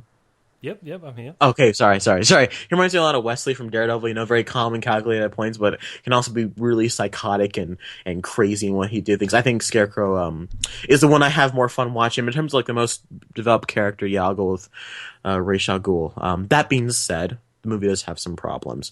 Bandit, did you have any issues with the movie? Not really, no. No, I don't really have any problems with it. I have a couple. What are your problems? We'll address kind of the bigger overarching problem with all of Nolan's movies, which I didn't. which had never bothered me. It's like one of those things where it's one of those things where you don't really notice until someone brings it up to you, like the kind of thing of like, you're now breathing manually to where you don't think you're breathing. Anyways, it's like I never thought about it until I saw a Nostalgia Critic review where he talked about like Nolan's speech, in which like everyone speaks in not trailer talk, but kind of like motivational speeches. Yeah. Like everyone's like, and I never really noticed, like, I'm okay with it being in Interstellar because Interstellar is such this huge epic that I'm okay with it being in there. And like Dark Knight, it's a story about themes and whatnot. But with Batman Begins, it's really noticeable, especially since like, You think so? I think just because like 90% of Rachel's dialogue is motivational speeches. Oh yeah. Oh god. So yeah. it's like that like Katie Holmes is terrible. Like I'm okay with Bruce's dad doing it because that's what Thomas Wayne's all about. He's about, making sure everyone is the best that they can be. But don't you think though, like, I mean, when Katie Holmes is Nolaning, it's very obvious, but I think when all the other characters are Nolaning, I think the actors sell that enough that you don't notice. Yeah. It blends in better, but my thing is like Katie Holmes, it's so noticeable that it really does stand out. Yeah. And one of the Thank last God things we they hear, replaced her. She was terrible in that movie. and one of the last things you hear in the movie is a Katie Holmes speech. So, and speaking of which, screw you, Rachel, for being like, I'm gonna make out with you until I saw your mask. No, leave. Don't come over here and dump me. That was such a buzzkill. Yeah, right? There's a buzzkill and Buzz Killington. No, but yeah, the speeches, but also Rachel in Dark Knight was so much better. Yeah. Oh yeah, Maggie Gyllenhaal killed that movie. Sorry, I just don't buy Katie Holmes as like, what'd you say the actor was in Dark Knight? Rachel? Maggie Gyllenhaal. Yeah. Well, like when she's talking as Rachel Dawes, you believe that she's a professional woman and she is as smart as she's pretending to be. Maggie Gyllenhaal reminds me Holmes is pouring out all this dialogue that she's been saying. I'm like, it looks like she looks like she's 13 years old. So that's what I'm saying. Like Maggie Gyllenhaal reminds me of like, as someone who's in high school right now, she reminds me of like that smart girl in the library who like knows how to handle herself. But with Katie Holmes reminds me of like a cheerleader who thinks that she's all tough. It's like there's a difference kind of there. And I think that's just I thought that might just be an acting experience because Maggie Gyllenhaal really nails it. I like the fact that the Joker tried to seduce Rachel. When that didn't work, he blew her up. I think that's amazing. Yeah, threw her out the window. Yeah. We'll get to that when we get to Dark Knight soon. But what was I going with this? Oh, yeah. Nolan. Besides the Nolan speech, wait, did you have another point you were going to make? No, go for it. Besides the Nolan speech, the fights scenes. Yes, I was going to bring that up too. Yeah, that's like, and that's I think that's just a Nolan thing in general, because with the exception of the Batman versus Bane fight and the Inception hallway fight, a lot of Nolan's fights aren't his best thing, like the Interstellar fight with Matt Damon and Matthew McConaughey. Yeah. It's just like two guys rolling around on like an ice set. That being said, I mean, it's still an intense scene, but like the action's very nonsensical. It's very much like close cut. Like the difference between like this and like a Bourne movie or like Captain Phillips or something like that, to where like the camera's shaking, but you can still make out like what's being hit. But with this, it's just like even like in the car when Rachel slaps Bruce, the camera cuts with Rachel slapping Bruce, and we don't see the hand hit Bruce's face. We just hear the sound, and I'm like, why would you do that? It's just like, I don't know. It bothered me. It rubbed me the wrong way. Yeah, they definitely moved away from that in the other movies because, like, I know it was a deliberate choice because they said that with the fighting style that Batman has in that, they went through a lot of different fighting styles because they wanted to pick one that was actually effective and that you could actually use to fight like 7 different guys at once, but also looked weird enough that people would kind of be like, what is he doing? And so like Christian Bale like trained in that kind of fighting, and it's hard to explain because like it's sort of like once you know what to look for in the movie, you kind of see it, but it's like he keeps his arms up by his head, but it's like his forearms are like equal with his eyes, and his head's kind of bowed. And he's Christian call it like elbow fighting, like he fights with like his elbows and the prison fight I like. The prison fight makes sense because he's very scrappy. It's very much in your face, and I like the outcome where like they're dragging him away like just this pile of beaten up guys. He breaks a guy's leg and then kicks that guy's leg into another guy's face. They're like, I buy this. They definitely moved away from that in the other movies because like, I know it was a deliberate choice because they said that with the fighting style that Batman has in that, they went through a lot of different fighting styles because they wanted to pick one that was actually effective and that you could actually use to fight like 7 different guys at once, but also looked weird enough that people would kind of be like, what is he doing? And so like Christian Bale like trained in that kind of fighting, and it's hard to explain because like it's sort of like once you know what to look for in the movie, you kind of see it, but it's like he keeps his arms up by his head, but it's like his forearms are like equal with his eyes and his head's kind of bowed and he's kind of like bobbing around. They went to all these efforts to get him this fighting style that looks like unique like that, and the Christian Bale trained it. But then the way they shot it and edited with the quick cuts and all the weird stuff, you don't ever get to see it. Right. And it's like, why'd you do that? And I know, like, especially, I think the place that's most noticeable is that scene where he's fighting those guys on the docks in the cargo containers, like in amongst all them. Yes. And yes. He drops in the middle of them all. He's doing the stalking stealth thing, and then he drops in the middle of them, and you just cannot see what's happening. I'm like, I think I see Batman's mouth. Like, I think I see an ear. It's just like, yeah. But it doesn't kill the movie for you. I think there's still so many other great things about this movie that, like, when the fight scenes are happening, I'm feeling taken out of the movie. I feel like I don't know what I'm looking at. It reminds me of like a Michael Bay Transformers movie. That being said, right after that we get the awesome "I'm Batman" scene, and then another great dialogue scene between Morgan Freeman and Christian Bale. That being said, Morgan Freeman. You say that phrase a lot. That being said, you know. Well, it's a nice segue. I'm writing an English essay, so I'm using a lot of segues. I'm going to go back and I'm going to find all the times you said "that being said," and I'm going to put it together with like "Can't Touch This" by MC Hammer. You know. That being said, that being said, wow. I'll do that next week for everyone. That's our new theme song. That could be the theme song for Traitors. There we go.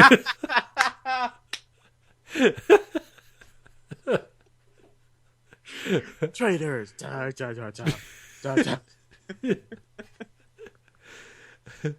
But I'll tell you, like, yeah, they definitely do fix up the way they film the fight scenes in the next couple movies. But something that they didn't fix up in the next movies is, in this one, Batman voice seems under control. You know, it really is his best voice is in this movie. It is. I like think he still talks like Bruce Wayne, but it's only when he wants to intimidate people that he starts to put a bit of bass into it. But it's not completely insane. Yeah, like, where were the other drugs going? I don't know. Swear to me. And he drops him. Yeah. But yeah, other times he's just talking with his normal voice, you know? Yeah, for the most part, you know, it's not who I am underneath, but what I do that defines me. Great line, by the way. Yeah. Speaking of which, why is it that Batman always has to, like, make sure people knows who he is with, like, a poem? Why can't he just be like, Bruce Wayne, and, like, just jumps off? Like, you know, like, he does, like, the Green Lantern in Justice League War. He's just like, I'm Bruce Wayne. I gotta go. This is crazy. Bye. Yeah, even with Gordon, you know, it can be someone who's giving a kid a jacket. Just say you're Bruce Wayne. You're about to fake your death anyway. Just say you're Bruce Wayne. It really is. It's just like, sometimes when you're cold and someone puts a jacket around you, maybe it's me. That guy can maybe be a cool dude. Maybe it's Maybelline. You know, you're just like, that is to be fair, it's great. They're great scenes when they do happen. I got very choked up when they flash back to the Gordon stuff from this movie and that in Dark Knight Rises. But I'm so nervous for Dark Knight Rises, by the way, because I love that movie. But here's something that when I watch it again, I'll finally see the problems. Apparently, it has. I'll give you that. It is too long. Yeah. Well, in Batman Begins, they made like an interesting change from the comics, which is Joe Chill, the guy who shoots his parents. Yeah. In this, we have that scene where Bruce is going to shoot him, but then someone else comes in and shoots him. So Joe Chill does die Harvey in this. Oswald style, very much like a Lee Harvey Oswald. You know. Yeah, exactly like that. Yeah. Yeah. The way she walks in and just. That was cool that they got a chick to do it too. That's awesome. Yeah, because who would ever? Speaking of which, it's a Nolan movie. Do we have a dead wife or dead mother? Dead female, dead. We have dead parents, yeah.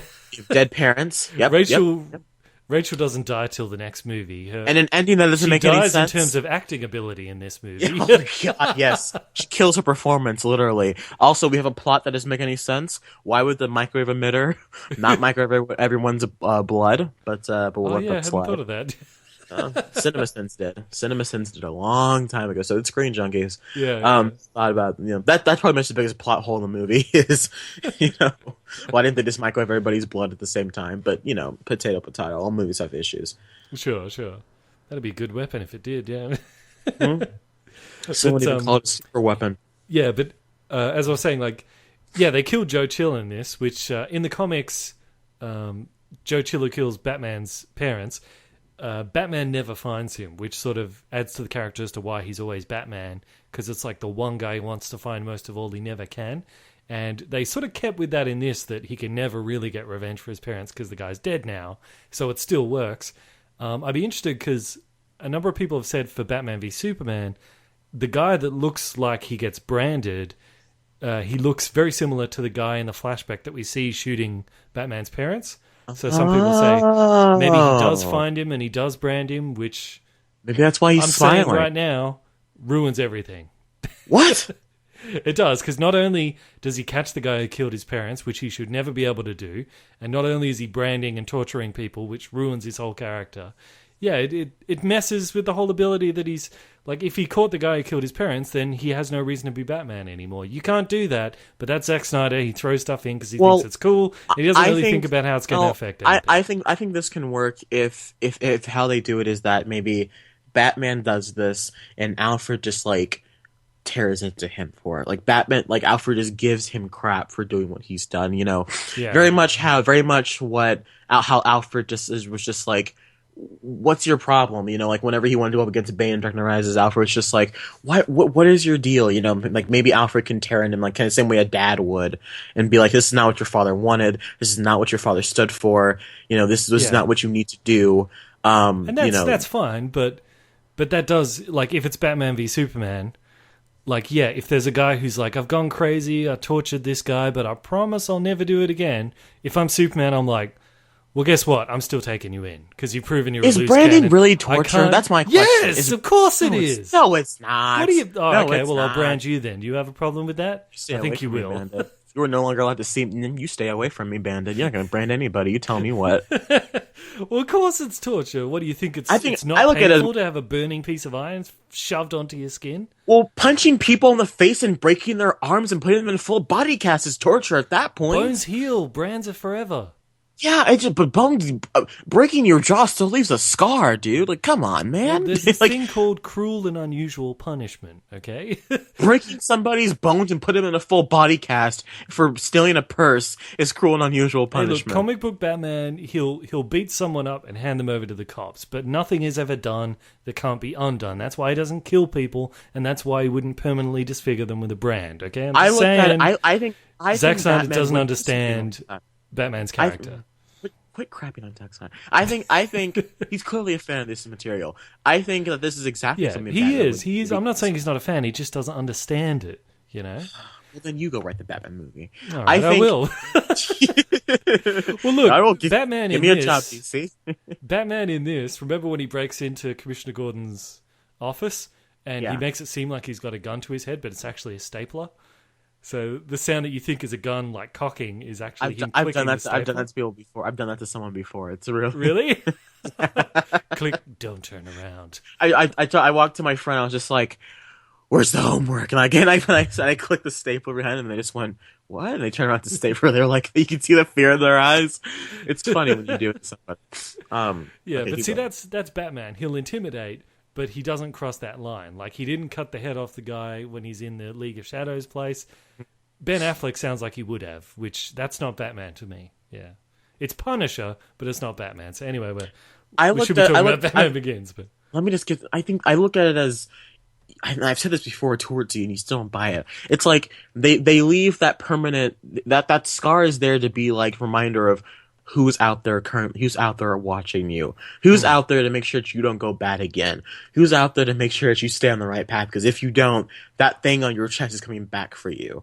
Yeah, I looked at it as he's inflicting his pain that he feels for his parents' death, his permanent guilt, his permanent sorrow, and he is inflicting it onto the criminals of Gotham. Yeah, see, I don't buy that because that's what the bat symbol in the sky is for. That's up there to remind all the cops that Batman's out there and he's going to beat you up. You don't need to... I concede. I concede. Yeah, anyway. Especially for that scene in Dark Knight, like you look, the guy looks up at the sky, he's like, man, not at nighttime. That's like that scene. Never mind.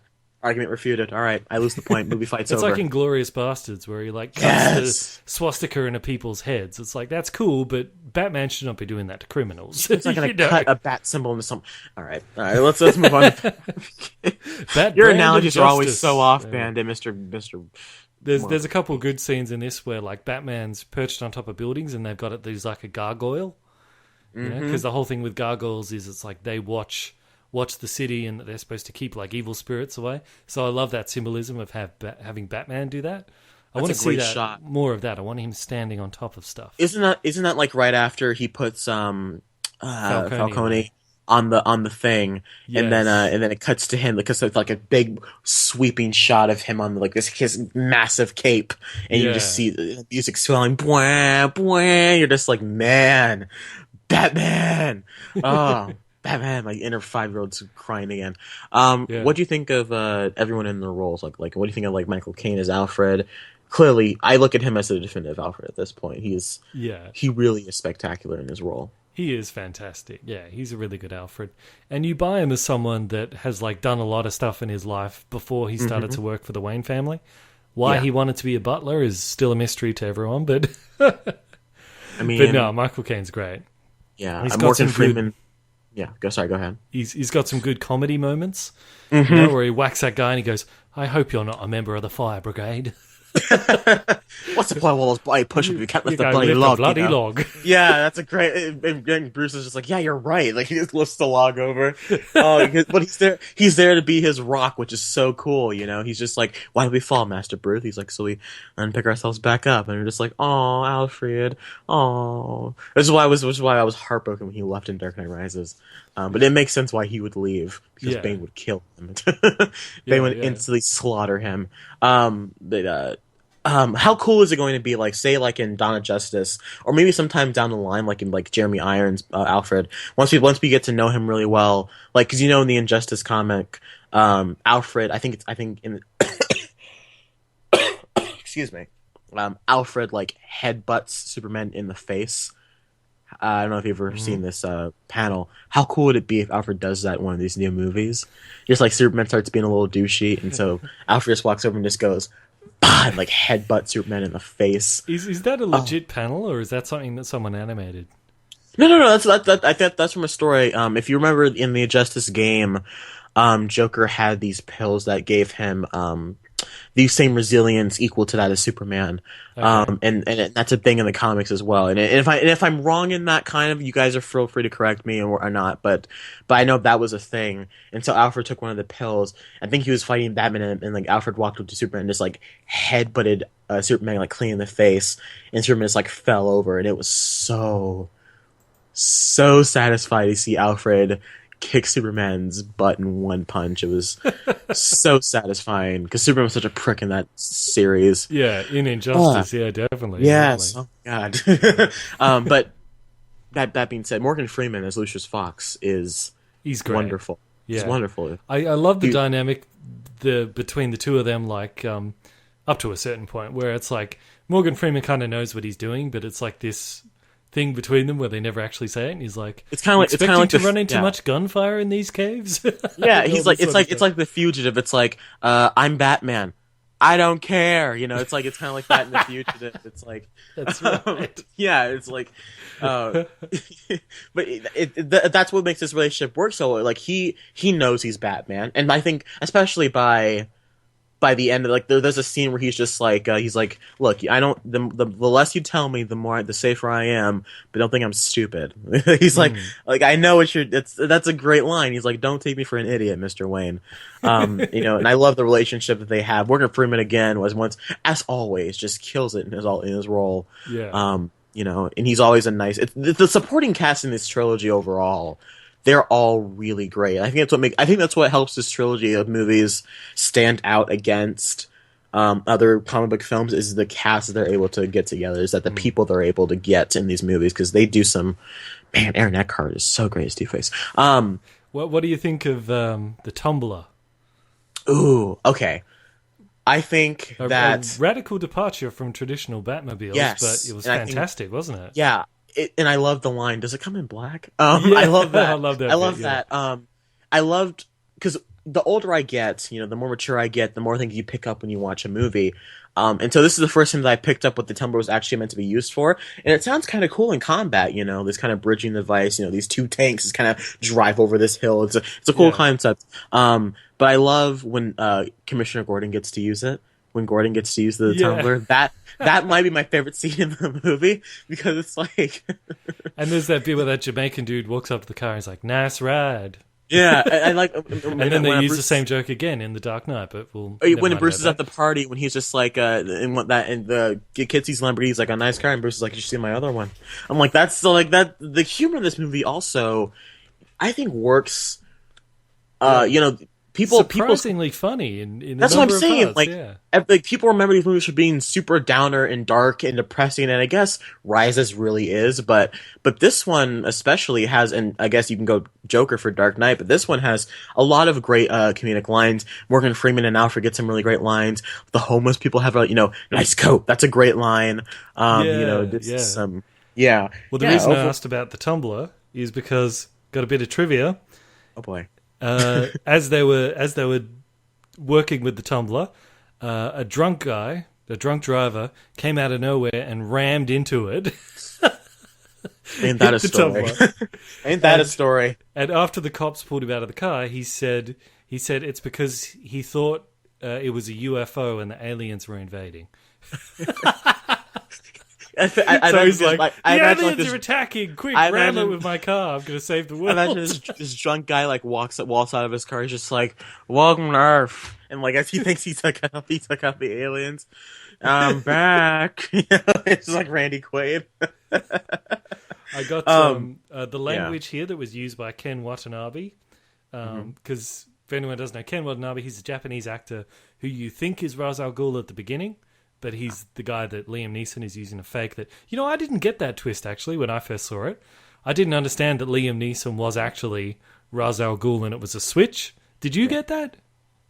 Yeah, I figured that was just kind of like he pretended to be Henry Deckard. I know people that still think that that's just who he is.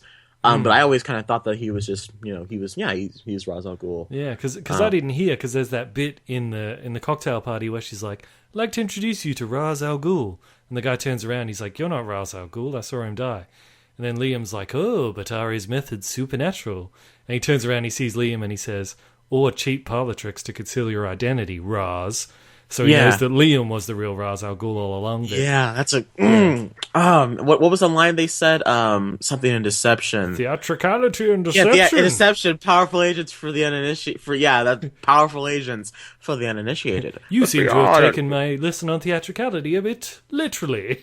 Yes. Oh, my, Liam Neeson's great. But when Ken Watanabe was talking, that was neither Japanese nor Tibetan. He was just making up his own gibberish language there. Awesome. Awesome. Okay, so, and if you guys don't know who Ken Watanabe is, he's that Asian guy in those movies that you've seen. He's that guy in Godzilla. He's that guy in Inception. Yeah, he's the let them fight guy. He has the best line in that really cool movie that Bandit doesn't like. Also, another bit of trivia, I'll throw it in while I can. Cillian Murphy, the Scarecrow, because he tried out to be Batman, but Christopher Nolan liked him so much he made him as Scarecrow, and Nolan is reputed to have been so fascinated with his bright blue eyes, because he's Irish, he does have really bright blue eyes, that he kept trying to find ways and reasons to have Crane take off his glasses. Which, when you think about it, he does take off his glasses quite a few times in that movie. He does. It's because Nolan wanted to show his blue eyes. His eyes. It's not like Daniel Craig when you're just like, man, those eyes. I don't even notice his eyes. You should have done a close-up, but yeah. Yeah, like just him staring into the camera for 10 minutes. and one of the other people that tried out to be Batman, apart from Cillian Murphy and Jake Gyllenhaal, Henry Cavill. Yeah. New Superman. He's been trying to get into these movies for like a while. I remember he auditioned for Superman Returns. Yeah. He auditioned for Superman Flyby, that J.J. Abrams McGee one that never got off the ground. He's been trying to get in these movies for a while, so I'm glad he's got his due now, because I think he's a really great Superman. I'm happy to see really where he takes his. Fantastic Superman. That's what I'm saying. I'm hoping he they give him an okay Bruce Wayne, but I'm glad he didn't get it. I'm glad he's Superman now. Yeah, I'm glad he's able to take his dark and broodiness and put it in Superman, even though Superman shouldn't be dark and brooding. Yeah. Anyways, let's see. Gary Oldman as Gordon, he's great. I think he's, and apparently he just did it for a paycheck. So, of all things, it's like I think he's gone back and said, he's like, yeah, Batman was just a paycheck. I was like, but you're so good at it. Like if that's your paycheck, like come on, man. He's got the mustache just right. Yes. What's that guy's name? Ben McKenzie. Take notes or whatever. Hashtag McKenzie mustache. Is that show still going on? God, I hope not. I don't know. I stopped watching. When was Kennedy shot? I don't know. I stopped watching a long time ago. Let's see. Yeah, me too. Yeah, Gordon was great. Let's see. Let me see. There might be some more questions here on the interwebs on Facebook from the movie. Let me look and check real quick. I did notice one thing though with Batman Begins that reminded me of Dark Knight Rises a bit, and that's, remember in Dark Knight Rises all the cops are trapped underground. In Batman Begins, they kind of do a similar thing where all the cops go onto Arkham Island. To round up, and then all the bridges are lifted, like all the bridges leading into Gotham being destroyed in Dark Knight Rises. Then the gas gets them all. So I was like, whether he's conscious of it or not, he's repeated a similar theme. But I think it was done much better in this, as to explaining why they're all over there, why they're all incapacitated. So I think it worked much better. I will give you the fact that I don't know why they listened to a drugged out commissioner. It's like on how it should have ended. Yeah, when he's in the hospital bed, he's like, get every cop off duty, on duty, I don't care, everyone, and get them to march into the sewers. He's like, you sure? What if something happens? He's like, oh my god, these drugs must be making me crazy. He's like, here, just send a SWAT team in. Have some money. He hands him a box of tissues. Have some money, man. Have some money. He gives him a box of tissues. He hands him a box of tissues. And look, I think if you've read the comic No Man's Land, I can see what they were trying to go for. Yeah, I've read that series. That was good. Yeah, and that's really what they were trying to go for with the whole, circulation, cut off kind of thing. I think they just wanted to have it isolated, and they wanted to have that kind of, fist pump American moment for when Catwoman busts all the cops out. I bought it just because I'm like, it's a movie. You have to buy some things. How does Iron Man catch a nuke and not blow it up on impact into the Avengers? You just kind of have to buy some things. That's right. Yeah. Okay. Let's see. I also liked, because I've written notes here, I'm just checking to see. Good. There was that bit I noticed, like, maybe I misinterpreted this or something, but as the gas starts to float over the Narrows, and I also like that the dodgy end of town is called the Narrows too, that was a cool thing.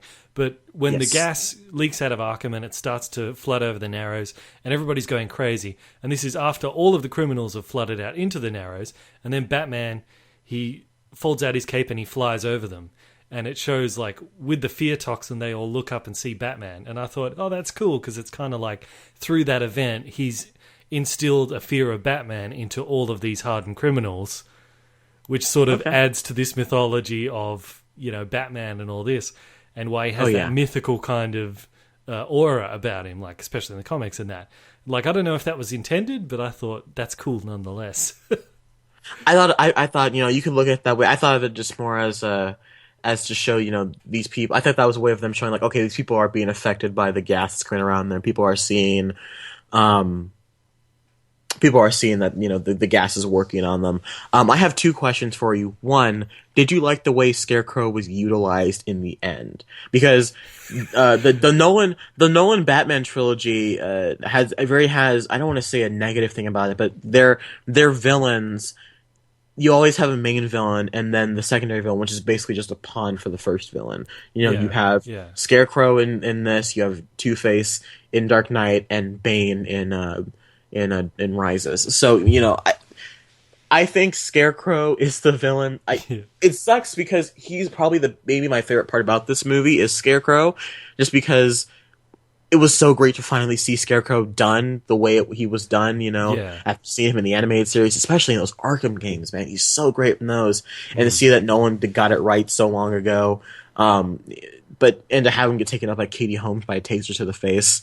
But that's what I was going to say. That is actually one of my favorite, most unintentionally funny moments in that movie, because he comes out riding a horse. Where'd he get the horse? Who cares? But he's riding a horse. Oh, they had horses. The cops had horses. Oh, that's right. Yeah, but this is a fire-breathing horse.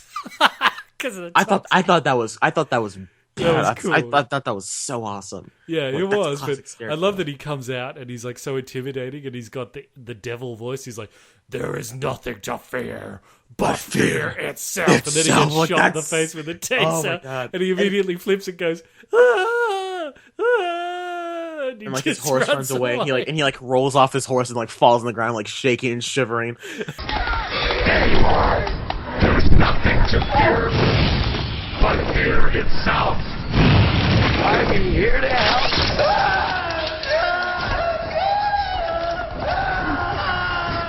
To be fair, taser to the face hurts. That's true. Also, she's saving Joffrey, of all people. I mean, come on, just toss him in there. Just end our suffering now. Like, just toss him in there, please. That's right. I actually wonder, though, if maybe little Joffrey there, maybe they put him in as a plant because they're like, maybe later on, if we want to do Robin, we can make it that kid Robin or something. Oh. So I think maybe it was meant, because that kid's kind of weird. He's like there, but he doesn't really tie into anything. So yeah, I think they threw him in just in case they wanted to do that later. I think that's more of you're establishing that Batman's going to be known to the public, because remember he talks about Batman to his friends. And they don't believe him. But I guess after that night, people are going to believe that Batman's real, especially since he has what is it that Batman gave him? Like a little grappling hook or something. Yeah, a little grappling hook or something. Yeah. But I also liked that the kid wasn't scared by Batman, because that also ties in the comics. Because there's a comic where Bruce Wayne is taking, this was made in like the 50s or something, and Bruce Wayne is taking like a bunch of like Boy Scout kids on a camping trip as like some charity thing. And they're all talking about these different stories about who is Batman, and they've all got different. They've done this a few times. I know. Yeah, and they've all got like one of them envisions him as like a smoke monster. Another one envisions him like a gargoyle. Another one, he's like an Iron Man sort of robot rip-off thing. And then they're like, when they're done telling the stories, they're like, "Hey, where'd Mr. Wayne go?" And then he jumps in as Batman. He's like, "Ha ha!" Which would have ruined his identity. But and all the kids are like, "Give us a break, Mr. Wayne. You're not Batman." And then he kind of says, well, he goes, well, at least Batman only instills fear in the hearts of bad people, not the innocent. Yeah.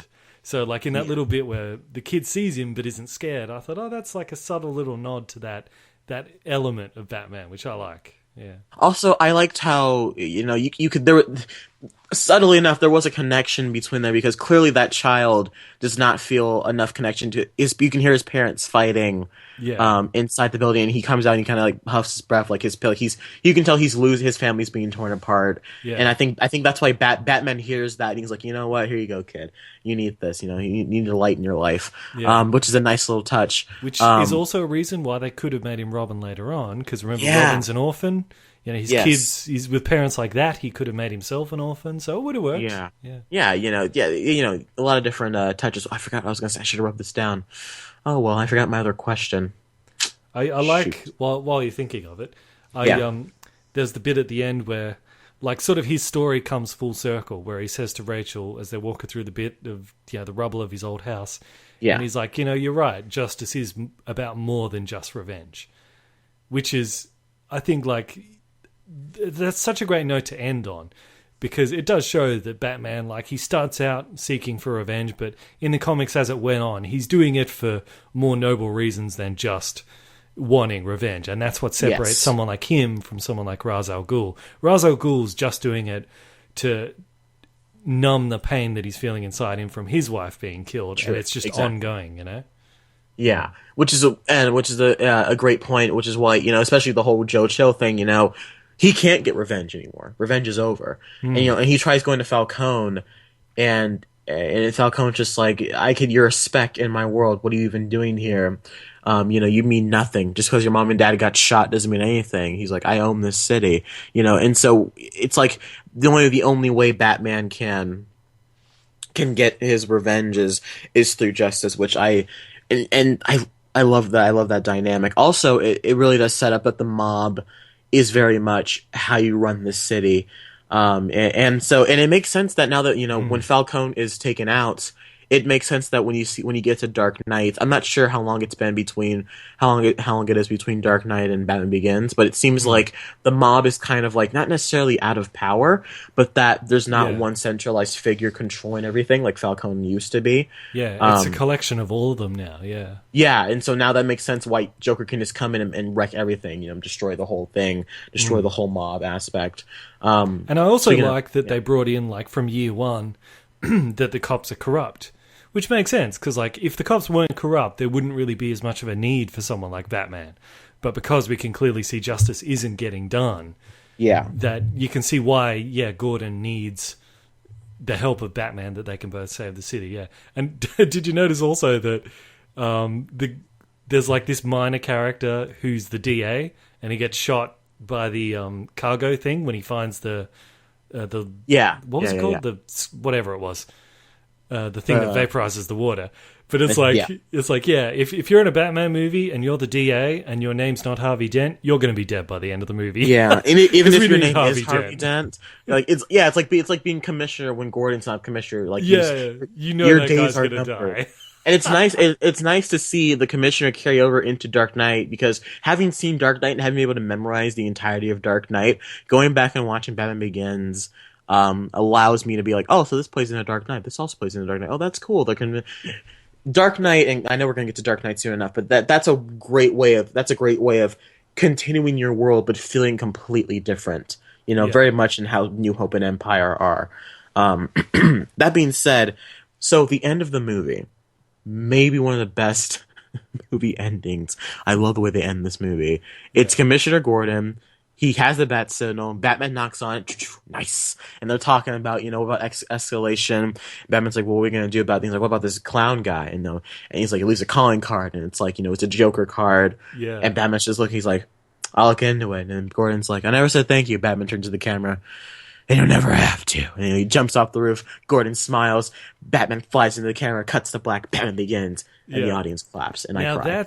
I love that ending too. Because it sets up the friendship between them, but it's also like, that's how you set up a sequel. Like, you don't write the whole movie trying to set up for a sequel.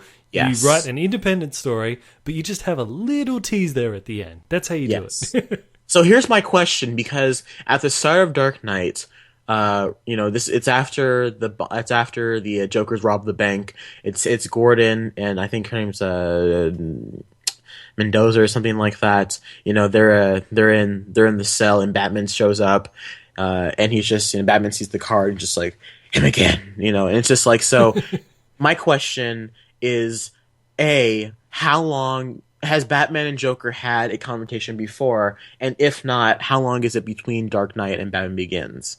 That's my question. Yeah, I wonder if it's ever actually been said, because I know it has been said it was 7 years between Dark Knight and Dark Knight Rises. Yeah. It couldn't have been that long, right? I mean, because he has the same costume is my thing.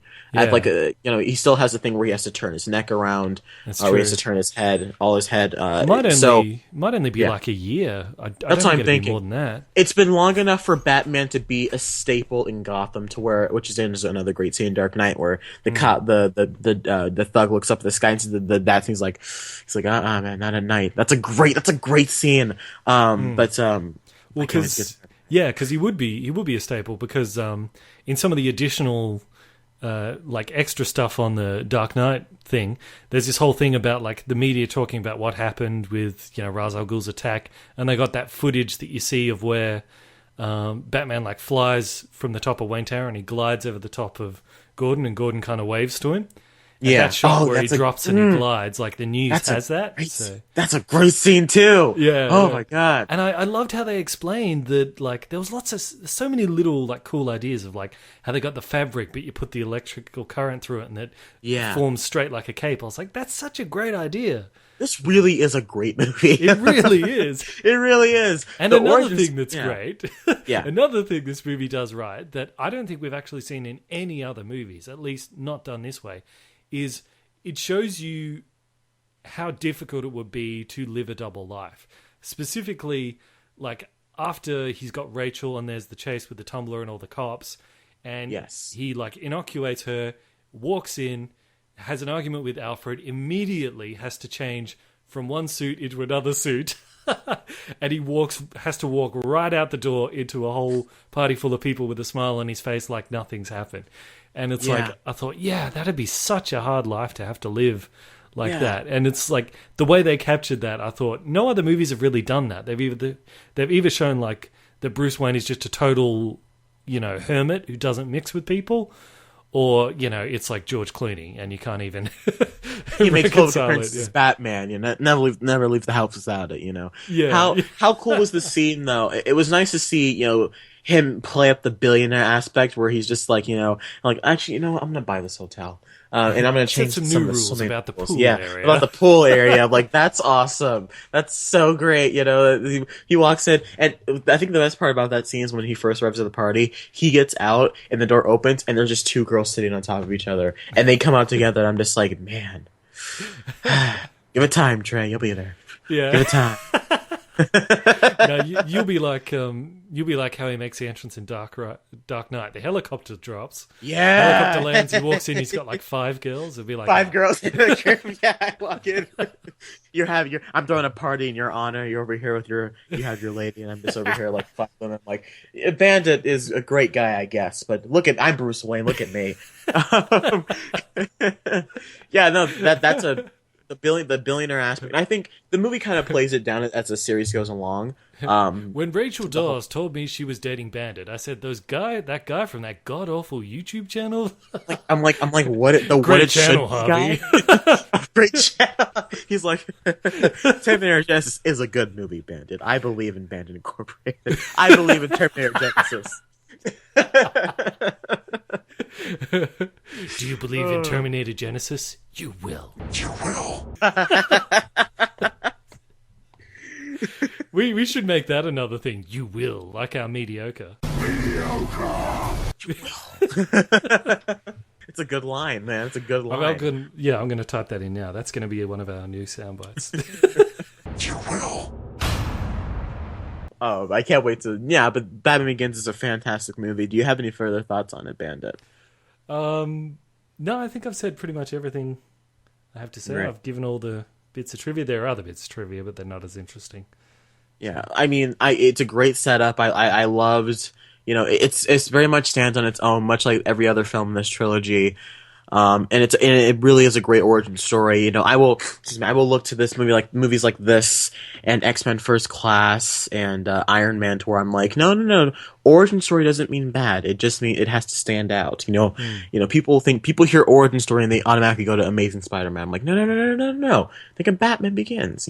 That's a good origin story of a franchise. And it's also one of the movies that, watching it again, if you already watched it, you catch so many new things. Like, just watching it again, one thing I noticed is, don't worry, this isn't a big thing.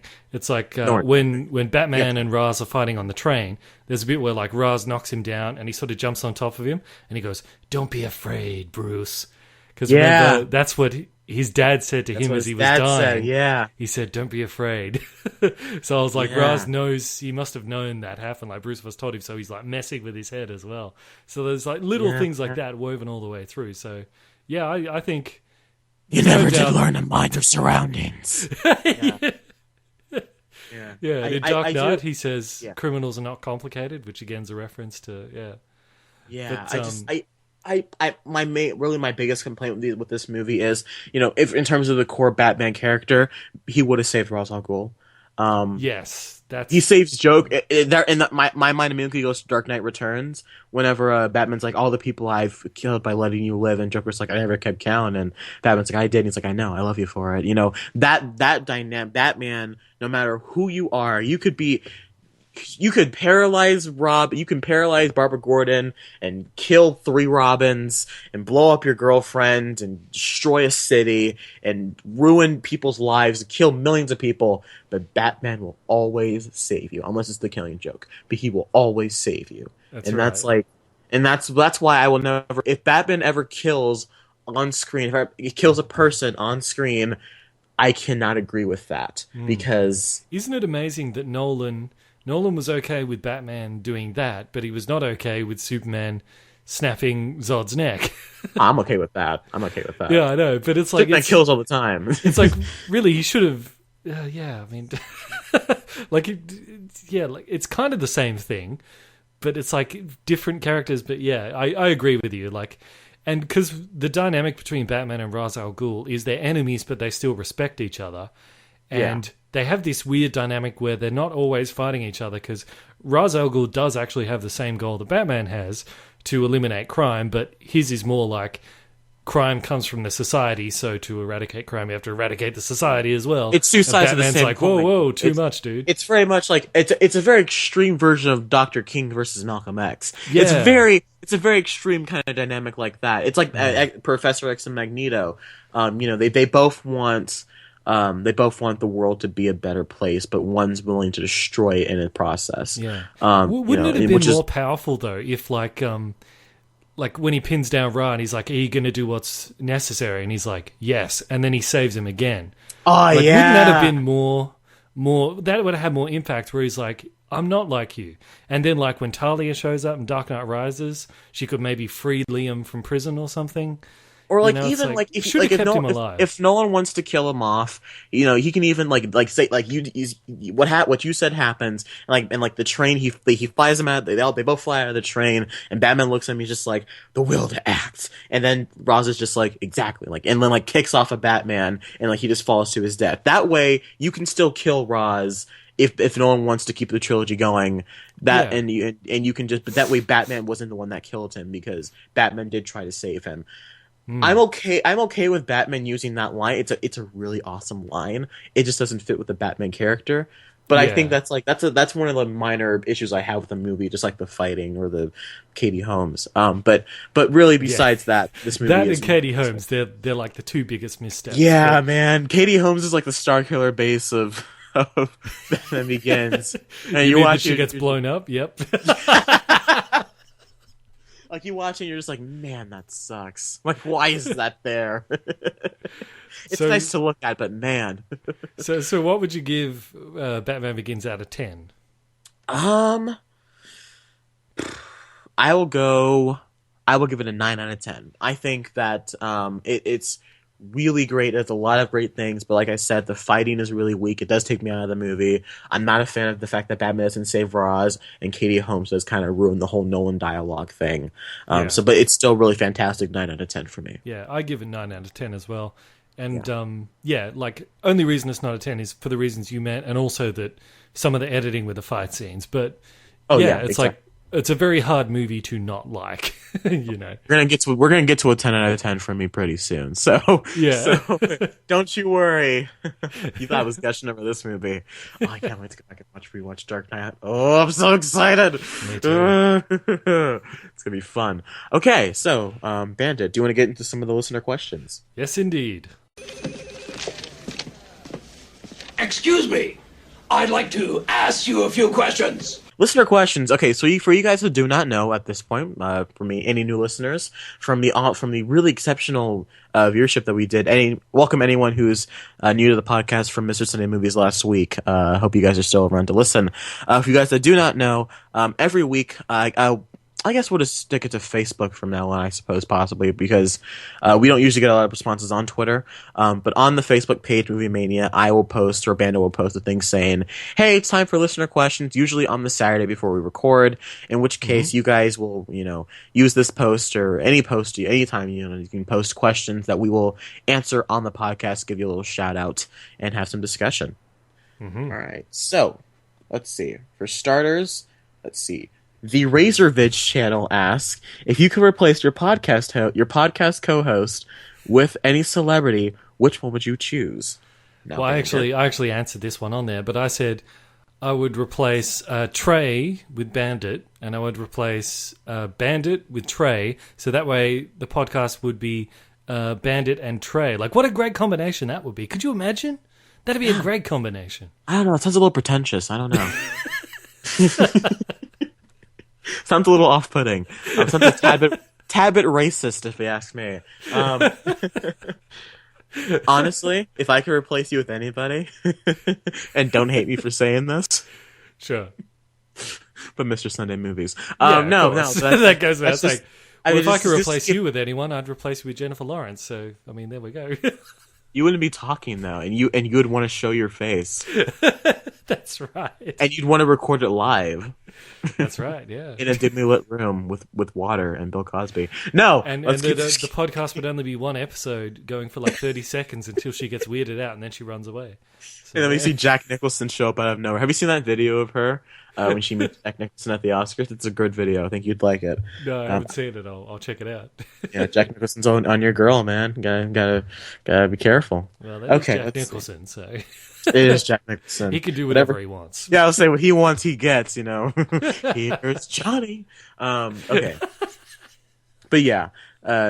Seriously though, I probably wouldn't replace anybody. I think Bandit's the awesome host, and he does great stuff. And he edits. Should have put that one in Traitors. Traitors. Traitor. Da, da, da, da, you know what? I should get the audio of like Kylo Ren saying that and use that for the theme song. That's how you end it. Traitor. Liar. You want anything from me? Don't lecture me, Bandit. I've grown. Terminator sucks. Loyalty to my new empire. The Force Awakens. It's the greatest Star Wars movie ever. It's even better than Empire. Oh, dear. Okay. All right. All right. Okay. Moving on. Alex Zeps asks, this is a good question, least favorite movie by your favorite director? Ooh. Yeah. That is a good question. Hold on, I've got to think about that for a bit. I got mine. All right, yeah, you go with yours. I'll think about mine. Dark Knight Rises. Just by default. Obviously, yeah. By default. Just because, like, it's his weakest movie, I think, but that's just because it's not as great as some of his best movies, which I consider some of the best of all time. So, it's not as good, in my opinion, as Prestige or Batman Begins or especially Dark Knight or even Interstellar. And I haven't finished Memento, but that being said, sure. I think Dark Knight Rises. Keep saying that phrase, because that way I don't have to go to other podcasts to find it for that mix I'm going to put together. That being said. Shut up! Every time you say it now, I'm like, I've got to remember where that was. Okay, now that's my catchphrase. Awesome. That's my catchphrase. Who ate all my biscotti? No, but I mean, Nolan's probably my favorite filmmaker right now, and I guess I would definitely go. Probably Dark Knight Rises. Yeah. What about you? I think I would probably go with. Oh God, it's so hard to think of it. I don't know. Let me think about it. It'll come to me later. Let's do the next question. I'll jump back to it when I think of it. Okay, let's see. Okay. Timothy John asks, hopefully related to Timothy's on, he asks, what's the one Batman villain you each have been dying to see in a Batman film that we haven't gotten to see yet on screen? That's what I wanted to answer earlier when we were talking about Suicide Squad. I'm glad Magic is coming in because I want to see Batman fight Clayface. Clayface. Yeah. Yes. Please. Now, what would he even look like? He could look like anything, I guess. Yeah, really. You can do... Pretty much, I want to see Hush. I think Hush is a good storyline. But doesn't he has surgery to make himself look like Bruce Wayne? So that's one aspect of it. Another that'd just be two Ben Afflecks. Well, I think that's one aspect of the story. The whole idea of he had a friend who he felt betrayed and ended up becoming a villain. But honestly, I'm pushing for Red Hood. Because that Red Hood, Under the Red Hood, is a fantastic movie. It's one of the best Batman films I've ever seen, live action or animated. And he's really great. I really want to see another indication of the Riddler, because I think if you do like a modern Riddler, like you get NPH as Neil Patrick Harris as the Riddler, I think he can do something really cool with it. There are a lot of great different Batman villains besides the Joker and Ra's al Ghul. So there are other great stories besides Year One, Long Halloween, and Dark Knight Returns. Yeah. Actually, I've got my answer for the other question. Oh, okay. Yeah. All right. Least favorite movie from favorite director. Now, it's difficult because I was thinking there's a lot of movies I don't like, but none of them are my favorite directors. So I have to pick a director I love and one of their movies that I didn't like as much. And that's why I'd probably go with Hateful Eight for Quentin Tarantino. You didn't like The Hateful Eight? No, that's the thing, I did. But like he's one of my favorite directors, so least favorite movies of favorite directors is Hateful Eight, just because some of his stuff, some of the stuff that happens in that, it's almost like it felt a little bit self-referential, and it's almost like I could imagine him when he's writing it, but like, ha, ha, ha, I'm so clever. Yeah. The Quentin, the Quentin, the Quentin. Yeah, I felt like I could see his ego coming through some of the dialogue at points, and the way it was happening, and like, oh, it's so cool, so edgy. I was like, ugh. So yeah, if I had to pick least favorite movie from a favorite director, it'd be that. But I still really liked Hateful Eight. I could also go, probably, E.T. or Lost World or Kingdom of the Crystal Skull, because I'm a huge, Spielberg's my guy, but because Jaws is up there for me, some of the best movies I've ever seen. I love Jaws. And I love Indiana Jones. Is AI your least favorite Spielberg movie? I've never seen AI in its entirety. Good. Yeah, so I've avoided some of the. Yeah, I've avoided. Have you seen Catch Me If You Can? That is one of the. Oh my god, that movie doesn't get enough love. That movie doesn't get enough love because everything about that movie is fantastic. Christopher Walken is wonderful in it. I remember I watched the movie when I was 11 years old. I'm like, this movie is beautiful. Yeah, I love it. You know that Frank Abagnale, the con man that it's based off. Yeah. Because there's a bit in that where DiCaprio goes to prison. There was a bit that I'm surprised they didn't put in the movie where Frank Abagnale escaped prison because when they were moving him from one prison to another, the guards lost the paperwork, so he immediately jumped in with his con man stuff, and he managed to convince them that he was actually a prison inspector pretending to be a prisoner so that he could inspect the prison. So it's okay, you don't need to have forms with me. In fact, you don't even need to handcuff me. In fact, don't even watch me right now when we're walking out in public. I'll come back. Nice. And only Frank Abagnale could convince prison guards. Oh, that totally should have been the movie. It reminds me a lot of kind of like that meta stuff, kind of like Wolf of Wall Street. Whenever the real Jordan Belfort introduces Leo DiCaprio at the end, just like a little nod there, like, oh hey, that's a little nice touch that they should have added that prison break into the movie. That would have been so cool. But I do love Catch Me If You Can. I love movies about true stories that don't feel like they're based on true stories. I think why movies like Wolf of Wall Street or Catch Me If You Can work so well or Goodfellas, because you don't feel like you're watching a biography. You feel like you're watching a fictional movie that happens to be about a real person. And that's where I thought The Revenant. We'll get to Revenant next week. But like a movie like what was I about to say? Crap, I forgot. Oh well. Point over. Never mind. We'll come back to you. You can do what I did. Jump back to you later if you need something. Okay, so let's see. What are we at right now, time-wise? Like what? Approaching 2.5 hours. So okay, do maybe you just one more. You want to do one more? Okay, yeah, let's do one more. Let's see.